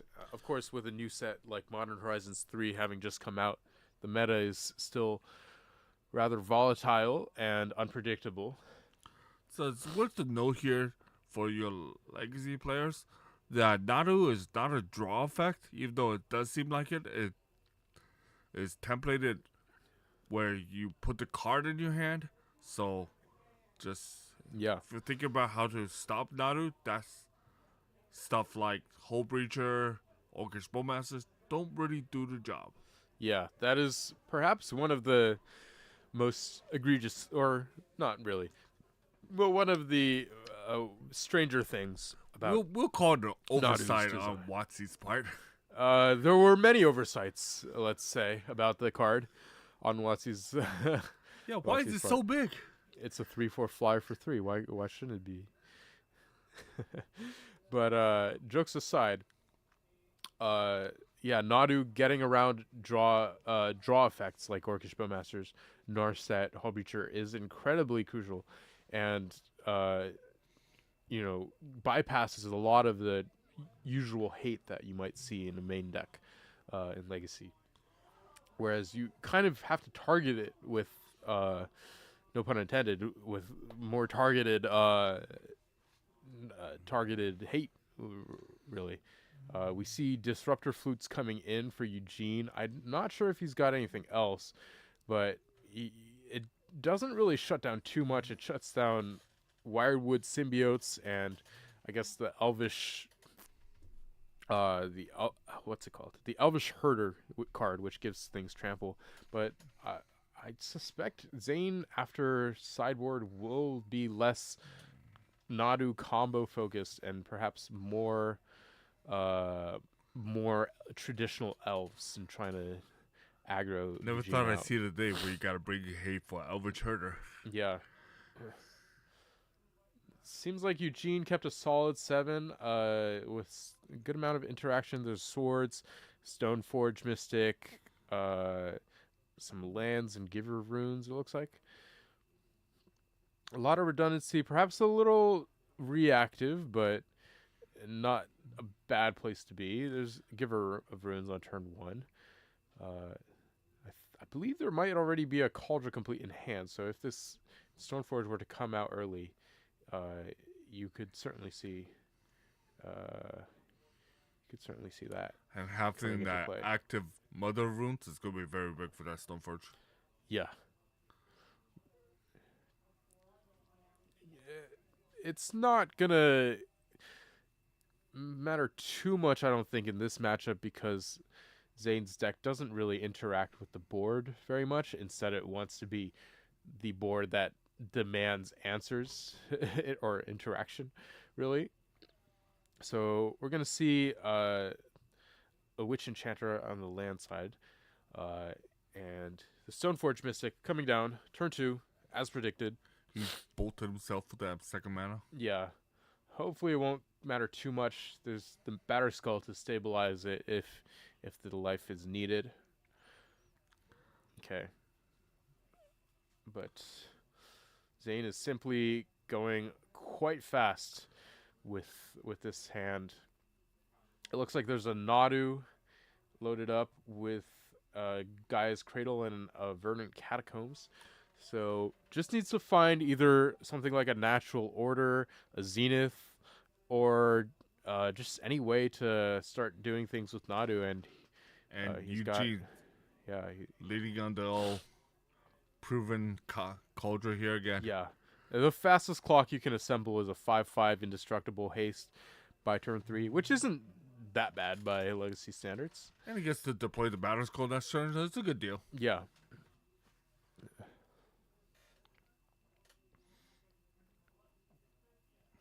There's also a Philia and a Swords to Plowshares. Gonna use that Swords right now to get rid of the Birchlore Rangers.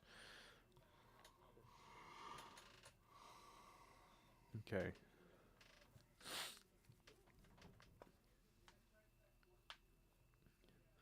So my guess is this fetch is gonna grab a Dryad Arbor to maximize the guy's cradle, or no, a Hedge Maze so that Nadu can come down. He may signify that he already has the.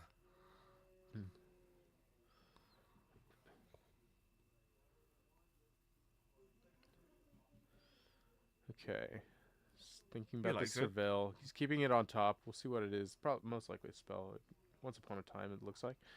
Might have been good enough. Fair card. Yeah. Digs deep. This guy's cradle currently taps for 3. Gets to float 1 mana, cast Once Upon a Time. Gets 5 looks at something to abuse this Nadu with. It looks like the best we can get is Wirewood Symbiote, which isn't Still good.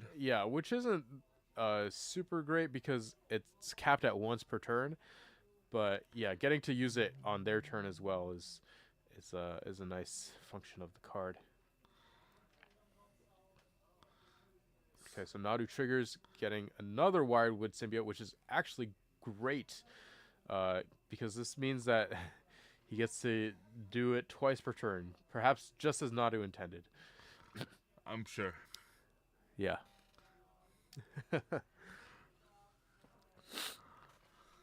He gets to do it once per turn, twice per turn.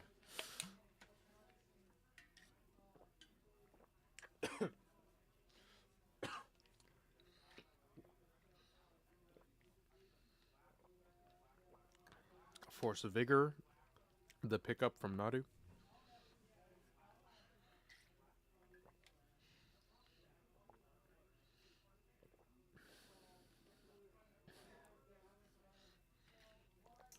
Okay, Eugene's on the clock here.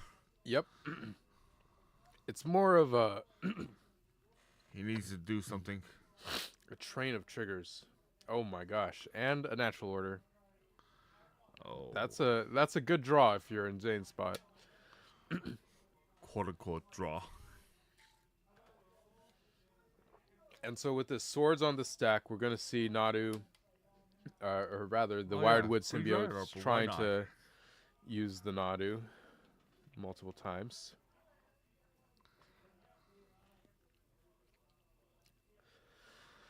Reset a few of our creatures. Return these I think elves. Eugene's asking for a crater hoof count here. Okay, so we're just gonna see that one. No more uses of Wirewood symbiote.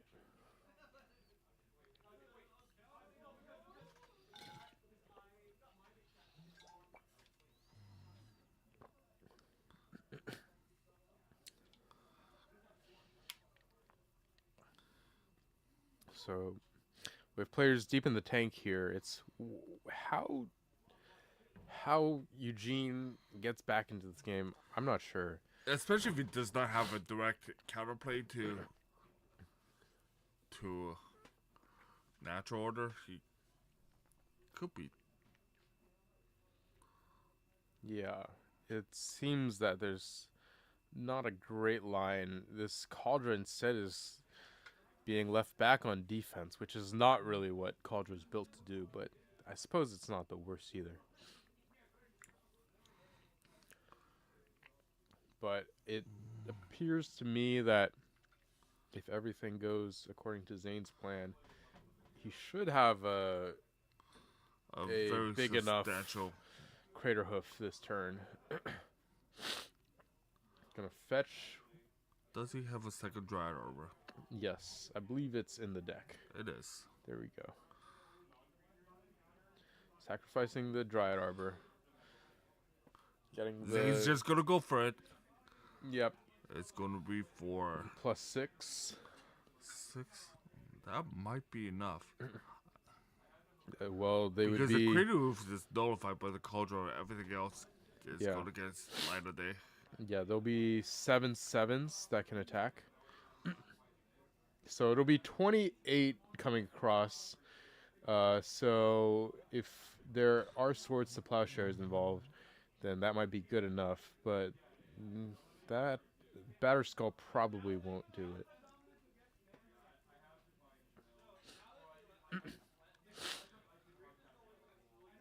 So there will be 14, at least 14 coming through. 14.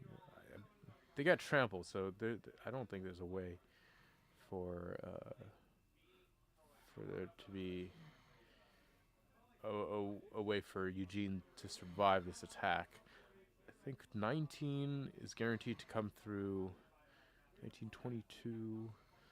Yeah, it looks to be just enough. Yeah. Claire's figuring out the math, and Yeah. there you go. So the it's concession. worth to note that like Eugene's real answer would have been just containment priest there.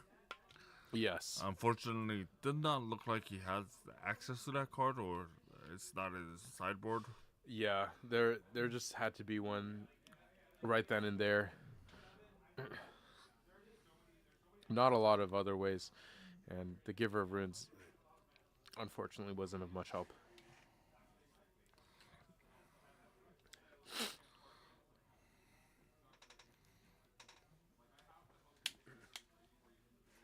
All right. Well, that was round 3. We'll see if we can get a replacement match for you all, because there's still some time left in the round. But stick around for some more great games of Legacy Magic, and yeah, for some more legacy action here at Spellhold in Orange, California.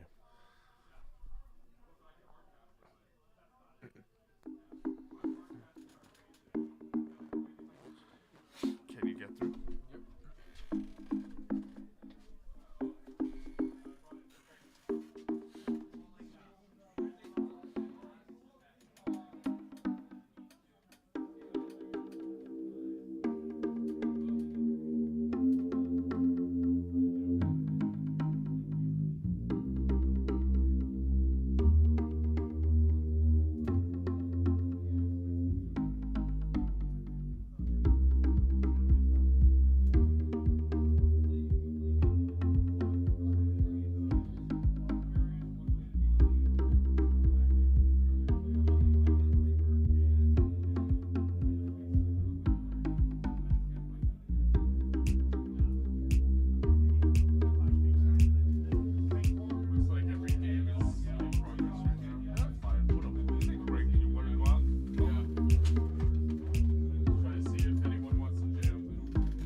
welcome back to the fourth and final round of Tuesday Night Legacy. We have Andrew on Rug Beans, as we saw before, and Ben as well with the four-color loam deck that we saw before. These players are, I think, 2-1 apiece. Yeah, we have Ben writing out the matchup for us very kindly, and we'll get that updated for you in just a second. So for this last round, it looks like we have two pretty grindy decks facing off each other. So very, very interesting games up ahead. What do you think, Kelvin? It's nice to see tonight. A lot of people tried out the new cards. I hear there's a Necrodominus deck running around, so it's nice to see some variation of Nadu going around. Not just straight Shuko go. Yeah, some interactive games, I'd hope, and yeah, Ben on not quite an all-in Nadu deck, but it's got Green Sun Zenith in it, and It does have a package. yeah, Shuko included. Yeah. But yeah, figure not- if you run not your that many Sagas, all-in. You might as well run the Shuko. Yeah, make sure. I just don't want this to fly off. Oh, it's okay. I don't know if it will.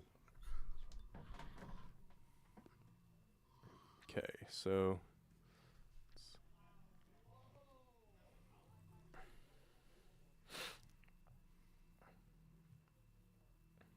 players drawing their opening sevens.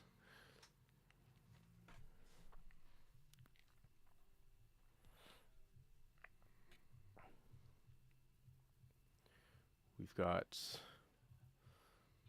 Ben on Ben mulligan. ships it back. Yep.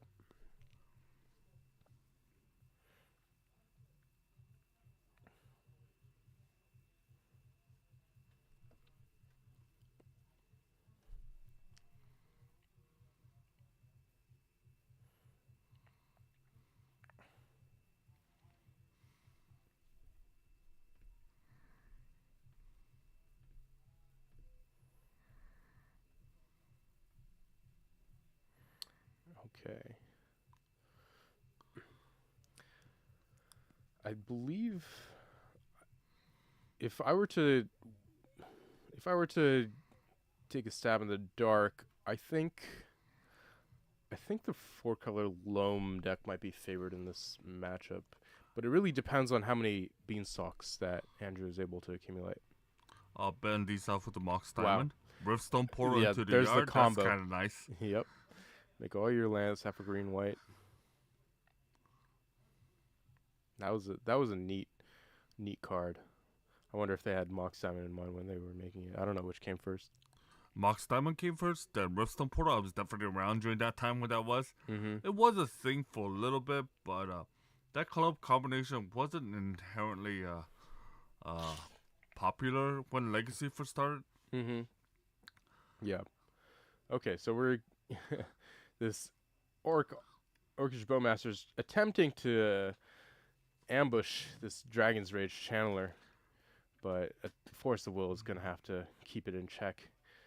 And Orcish Bowmaster is a really pesky card for these decks to deal with. A Bog of the Silver Library from Ben. Sylvan Library is a great proactive card to have here. Shuts down a lot of the top end engines that Andrew's deck contains. And Andrew responds with his own 2-mana green enchantment. Yep, this one draws almost as many cards as a Sylvan Library does, and it doesn't even ask that you pay 4 or 8 life into it.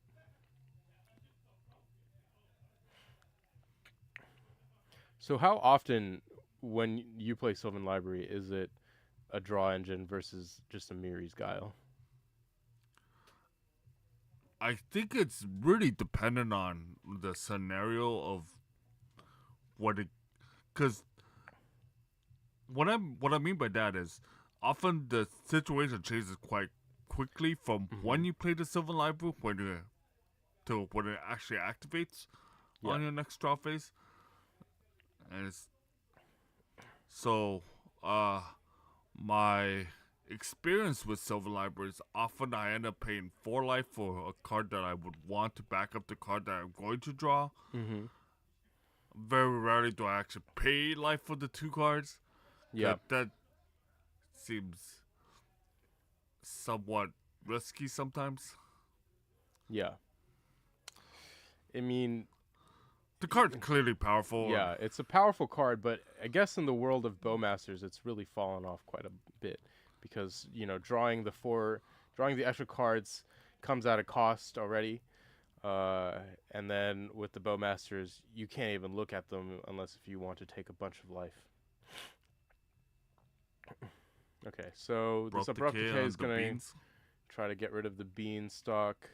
There's a Daze in hand that thankfully didn't try to counter the Abrupt Decay. Okay. The DRC from Andrew is very interesting as it poses a eventual threat. Like, it eventually has to be answered. Mm-hmm. It's just a matter of how and how many resources Ben wants to devote to it. Exactly. Yeah. And But just having to pose a question for Ben to answer mm-hmm. is providing quite a bit of value and insight into what Andrew needs to play against or play around. The Wasteland. Yeah, So Wasteland's eventually gonna try to brings get out rid the of Swords of Plowshares on. Mm-hmm. And even though the Scrubland technically taps for white versus the Bajuka Bog, the Riftstone Portal is kind of making them all into Abzan Trilands right now. Very cool interaction. So we have a pretty reactive hand from Andrew. It looks like just 2 dazes and the pyrokinesis. One of those days is going to be spent on countering this Life from the Loam. Oh, DRC returns. Yep. We are here with the very interesting interaction between Life from the Loam and Silver. Sylvan Library. Taking the draw for the first draw and then replacing one of the draws with Life from the Loam.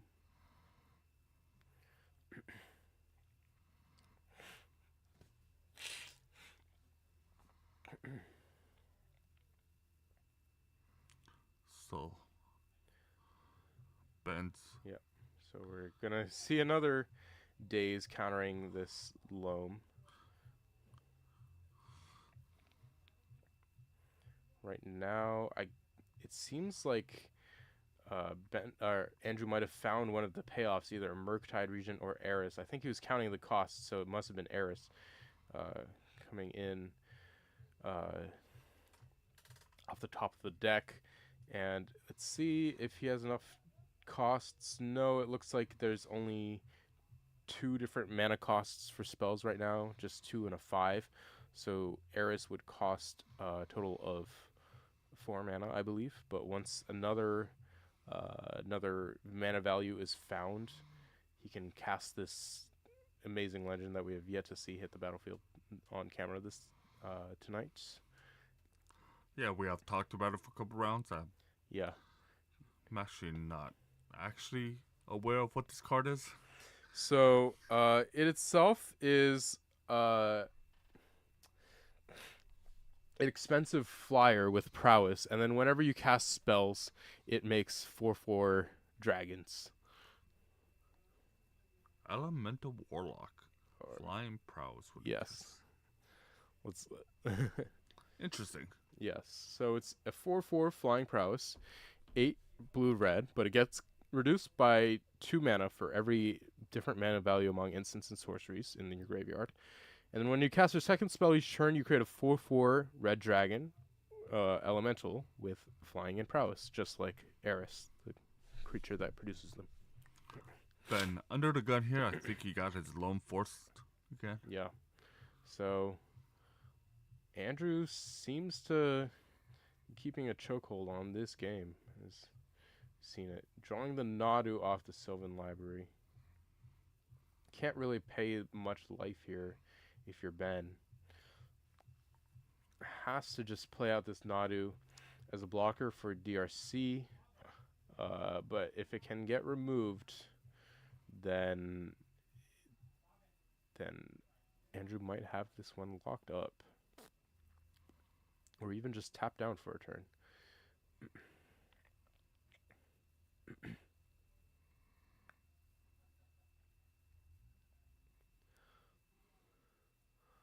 So Andrew's got the Eris, got Force of Negation, and a Pyrokinesis. Debating whether or not to fire off the Pyrokinesis. And it seems that is his line of action here. He's gonna go for it. Force the issue. Triggers the Nadu. Lets Ben put a Wasteland into play.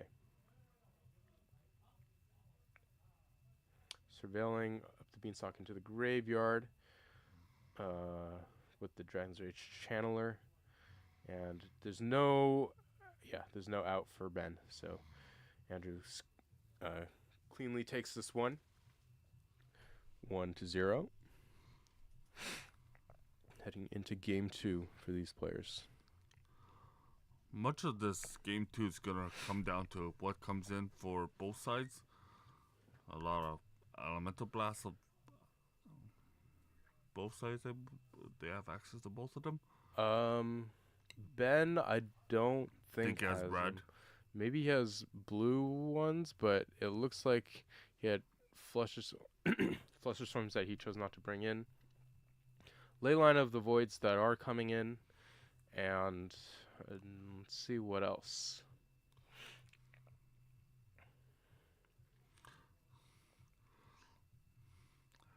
Angel was able to Yeah. apply some pressure behind the 2 DRCs he drew that game.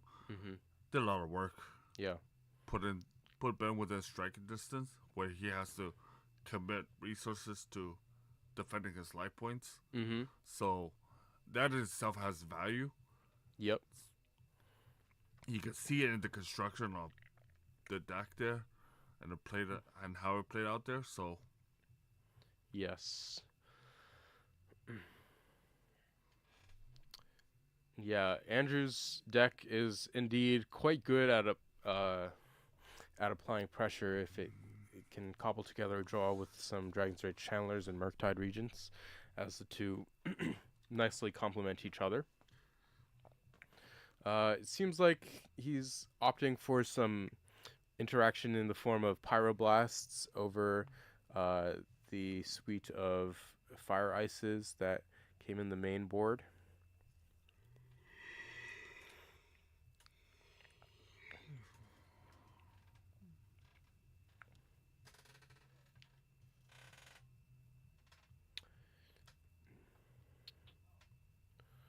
We'll have game 2 underway in just a short moment.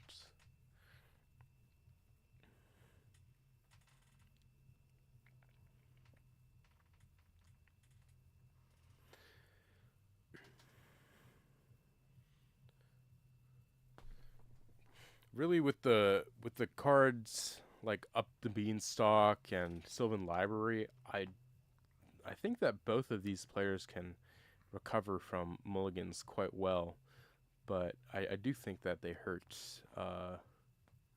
Beanstalk more than they do the Loam deck, because Loam, if it has fetch lands and Life from the Loam, has a way of flood insurance, or rather card advantage in a certain sense. Xing Bobble, turn 1. that card is a new addition to many Urza Saga packages from Modern Horizon 3. Yeah, you don't even need to run Urza Saga to make use of it. It's just a fine card on its own, shutting off a lot of the unfair Free things. spells. Yeah, Force of Negation, Force of Will. indeed. I have a Guru Forest. And that works the cantrips, so Yeah, it's a little expensive to cantrip because you do spend 2 mana to play and then cycle. But at that point, it's sort of like a bad chromatic star.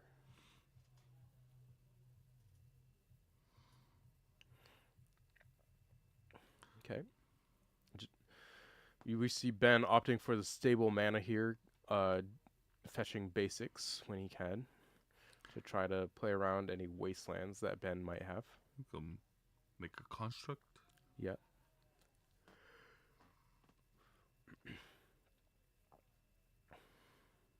We're seeing a battle of the forests. Which forest art do you prefer? I'm kind of nostalgic for the old revised art, Mm-hmm. but my go-to choice of basic lands are the Mirage lands. It's Yes. when I started many Mhm. many moons ago, I guess. Yeah. So I have a soft spot in them for them. Yeah, the forest. Ooh, that one's Christopher Rush, isn't it? Yeah, that's the old Christopher Rush Forest. Yeah. Classic.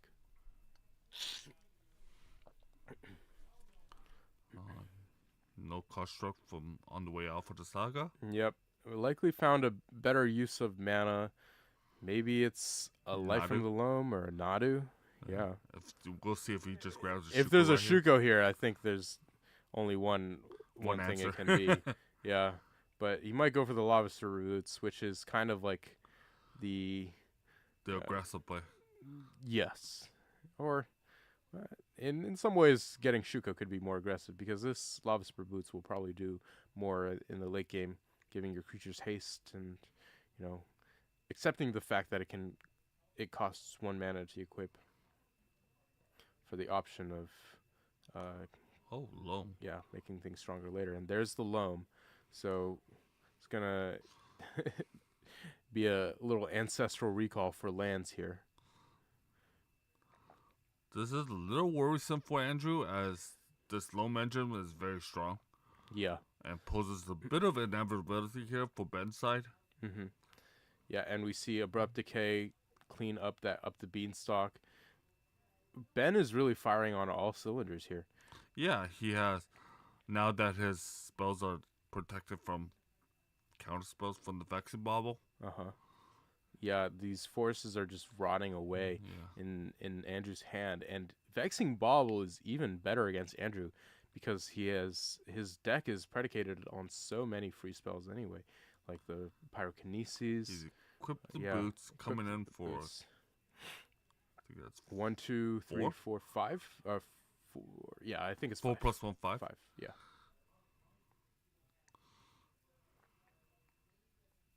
So he's got a clock. It's no And joke. it's not getting better with that second saga. Nope. Not anytime soon. A bit strange to me why. Oh, yeah. Okay. So I think that's a shuffle.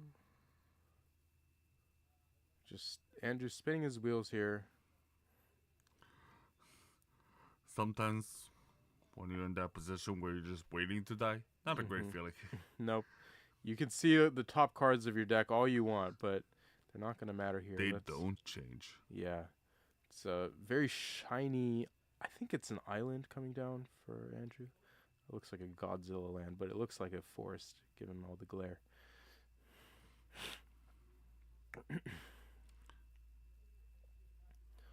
Yeah, players just seem to be going through the motions more or less. I don't. Yeah, Ben could activate the saga right No. now, equip the Yeah. boots to the new construct, and attack for a hefty amount of damage. Yeah, there's not a whole lot that Andrew can do on this side of things. It appears that he's got this questing druid he's hoping to make use of. There is a submergent hand, so he's not quite dead this turn or the following. If things go according to plan.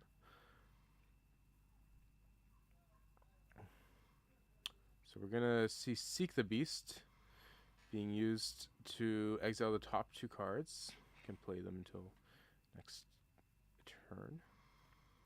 Oh, but Submerge is shut off by Vexing Bauble. That is Yeah, unlucky. I'm yeah, pretty sure that's- that's not what Ben was imagining. exactly. Yeah. Had to bobble him for. Uh-huh. Those submerges are not so great when there's a bauble in play. Yeah, bauble is just a really great way for all these fair decks to punish Punish the unfair Yeah. stuff. the unfair stuff. But even then, a Force of Will from Andrew's side or Pyrokinesis, he's going down cards, but he's just not allowed to play them in the first place. Yeah, like the and bauble. those cards that he would pitch towards those free spells, practically just rot there with it. Mm-hmm. Yeah. And so you're really put in a bind to find ways to remove the bauble, and it seems Andrew recognizing that he can't be too all in on these on these pyrokinesis, opting to switch them for energy fluxes. Yeah, well, the thing about that for Andrew is there probably maybe a thought in his head that maybe he got unlucky because Ben drew his maybe one a bobble, Yeah. but it's tough to say there. Mm-hmm. And I don't even know if one is really all that you want if you're playing these bobble decks or decks that can fit bobble in it, because even with Urza Saga, you might be bound to cycle one at some point. And just having a Yeah, backup one is Just having a reliable way to shut down Oh. so much of the format Ben leads is off with huge. Urza Saga Mox time for the third game in this series. Yeah, just Absolutely wild. some of the best starts you can imagine. But there's a wasteland to try and take care of it. If there's a stifle, then Ben is certainly Ben just a living god if that happened. yeah. Okay, but instead we have a more tame set of draws. No bobbles No this low, time. nothing unfair. Yeah, just players passing back and forth playing lands. I think we're gonna see an island and likely a ponder here for Andrew. Is that what the Godzilla Island looks like? It looks like a forest if it's under that much glare. Oh, Yeah. I was like, I can't tell if that's an island or not. Yeah, it looks very green from all the lights. But I believe it's an island. An island or yeah. Okay, so it's You're gonna be a right. brainstorm. It's a cantrip.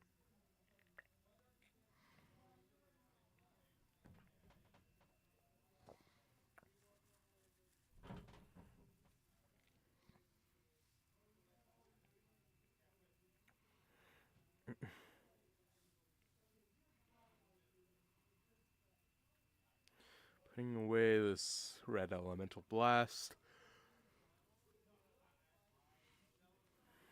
Probably not exactly what Andrew wants to have here. It's close to the top of his deck if it needs it. Not anymore. with Not the shuffle. not with the shuffle, but it's certainly well, it's certainly the best answer that he has to a Nadu if one were to come into play, but Ben doesn't seem to be representing one right now. Okay, so he's gonna go for a ponder to look at more cards. Be planning ahead for the next 2 turns. There's an Eris, it looks like. He's checking his graveyard, seeing what mana costs he has. I think it's a Ponder, Lorien Revealed, and Eris. He's gonna draw the Lorien Revealed, I think.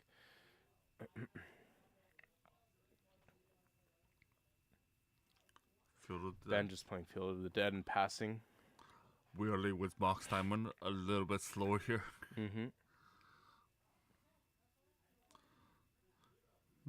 Now, this deck that Ben is playing does not have any way of accelerating lands out. There's no mana bond, no exploration. It's just good old fashioned fair magic. Yeah.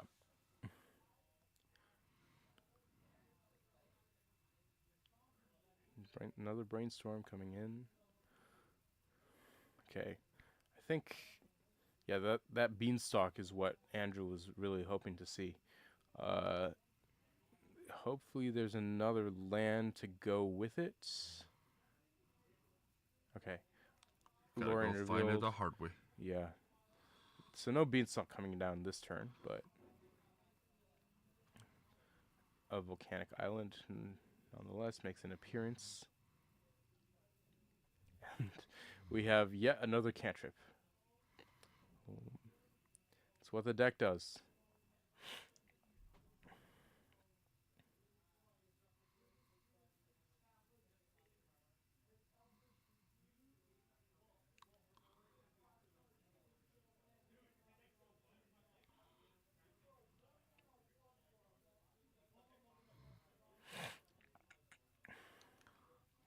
All right, so back to Ben. Fetching his Windswept Teeth. I think he has to put on the pressure here because giving Andrew more time to set up his Beans. draws, play a beanstalk and a Murktide region or something along those lines is not going to be great for Ben. Bayou. So Bayou two coming land out. types. Yep. I'm guessing it could be a Knight of the Reliquary this turn, or maybe a Nadu. Caracas. Oh, and it's the Thalia and the Gitrog monster. Oh, it's the first time I've ever seen that card in play. Yeah, I've put it in Legacy decks before. I think I've put it into play once, and I promptly lose. Does this card allow you after. to play extra lands? I can't remember. It does let you play extra lands, So this And- is the way to go. and you have to sacrifice creatures or lands when it attacks. It's like a big 4 for first striker, I believe. Yeah, First Strike, Death Touch, which is a pretty good combination. 4/4 First Strike. You can play additional lands, creatures, and non-basic lands your opponents control. Oh, enter there it is. tapped, The Shifting Woodland. and then when it attacks, you sacrifice a creature or a land, then draw a card. Mandatory. Andrew's coming But it's back a with pretty nasty DRC. threat.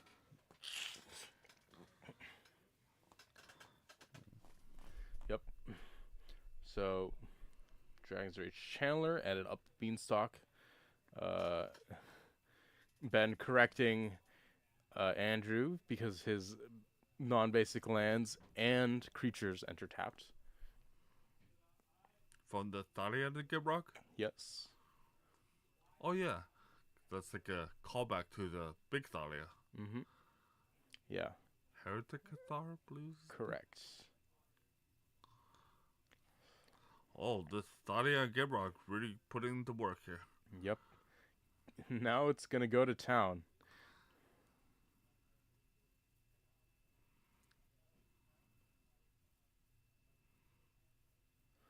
Boseiju as a land. Land number 5? Land number 5. He's going to have to sack one of them to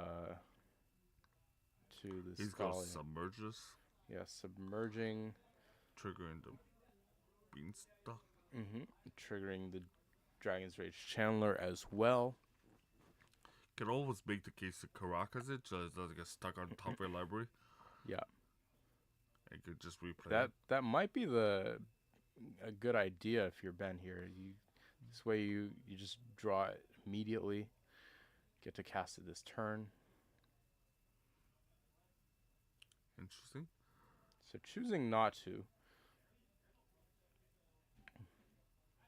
This way he can have the white mana for the Swords of Plowshares on the Dragon's Rage Channeler. Forcing the issue on this Force of Will, it looks like. And yeah, with another Dragon's Rage Chandler coming down next turn. Much like game 1, Ben is under a little bit of pressure here. Yeah.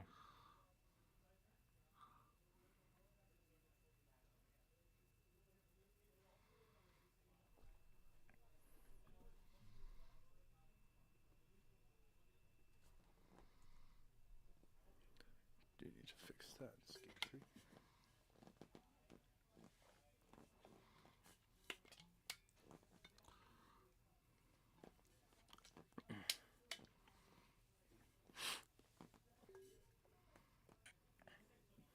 Okay, so Force of will take care of that Swords to Plowshares.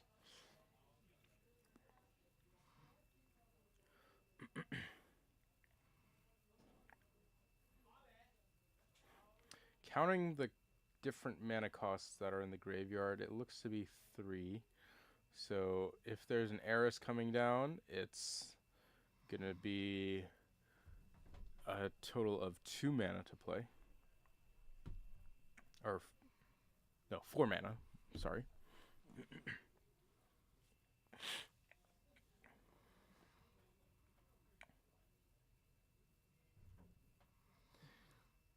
It's debating which one to go with. Murktide or Aris? stage in time. No, a Dragon's Rage Chandler or an Eris, and I think, well, the laws of Magic tell me that mana efficiency is king. So, spending 4 mana this turn would be better than spending just 1. So yeah, there's a Mystic Sanctuary in hand for Andrew. So he's contemplating what to bring back. But No. oh No, wow, says Ben. endurance. Endurance, which will shut down the Eris line too. Yeah, and make this Dragon's Rage Chandler Useless. yeah, quite the pity. Wow, that was a very well timed endurance. That might have turned the tide on this entire game. Andrew showcasing a slight bit of disappointment there. Yes. Now he's got to rebuild both for Delirium and for Eris.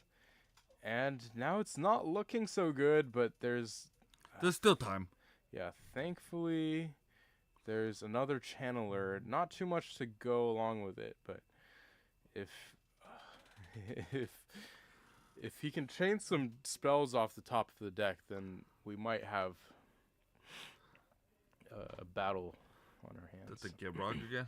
Yeah, Thalia coming back down. Now that's a bigger problem. And this endurance just staying back on defense. Whereas, Andrew's just drawing the worst things he could be seeing Andrew at really this point. needs to chain Red some Blast. cantrips together. Yeah, a Red Blast is notably a lot worse than the its counterpart Pyroblast right here, because he can't target anything right now. This Thalia's going to get to attack, do its trigger. Sacked up with Seiju. Yep, Did not see what he draw there. Misty. it's just a land. Passing back. The status quo does favor Ben at this point in the game. Yes, very much so. That endurance, Was huge. yeah, perhaps one of the best I've seen. And such good timing, because the Right on the sanctuary too. yeah, had Andrew cracked the fetch in that moment, Ben could have used that as the moment to play endurance. But also, the Mystic Sanctuary putting a trigger on the sack means that endurance was able to respond.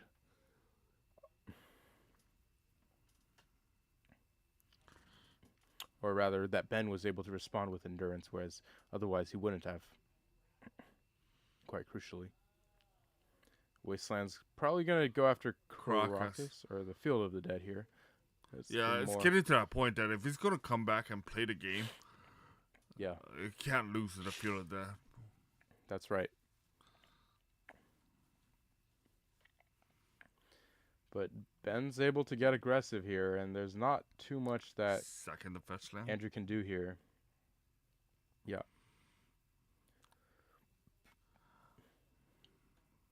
Now we have Dragon's Rage Chandler on chump block mode, Leaving just trying to stay alive. Andrew at 5. And an Elvish Reclaimer is likely just gonna seal Just the deal. mounting the, Yeah, another Wasteland's not gonna help. and it's a 3/4 ready too. So 1 mana 3/4. Exactly. Much better than Delver of Secrets.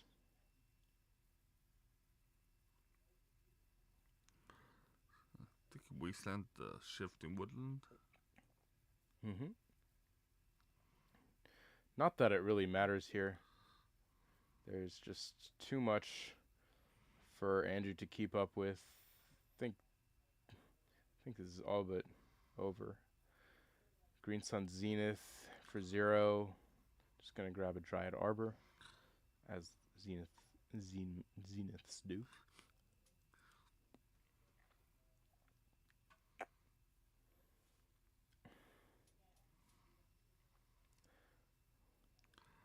It could be just something to sack to Thalia. I think so. It's just more fodder. And then we're even going to see a Gaddock Teague shutting off a Submerges. huge chunk of Andrew's deck. And yeah, that wraps it up. getting in with the team, sacking the Dryad Arbor, and Andrew's seen enough. That was a good match. Yeah, it was a great match of back and forth. And 4C loan from Ben overcoming a 0-1 deficit. Yeah, Take round 4. very well done and well played by our players on both sides. And with that will end our stream for tonight. Thank you Yeah. for joining us. That concludes things here at Spellhold Games. We will have more weekly Tuesday Night Magic Legacy in the coming weeks. Yeah. So please be sure to tune in and join us. And if you happen to be here in Southern California, do check out the store. We run weekly events every Tuesday, 7:30 p.m. Here in Orange. And we'll be back with another stream, I believe, 2 weeks from now, as well as a store credit event at the end of the month. So if you can make it, please do come out. Yeah. So it's been a pleasure commentating tonight's stream. I'm Alan, one of your commentators, and this is Kelvin. Thank you very much. yeah, we're signing off. Have Good a night. good night.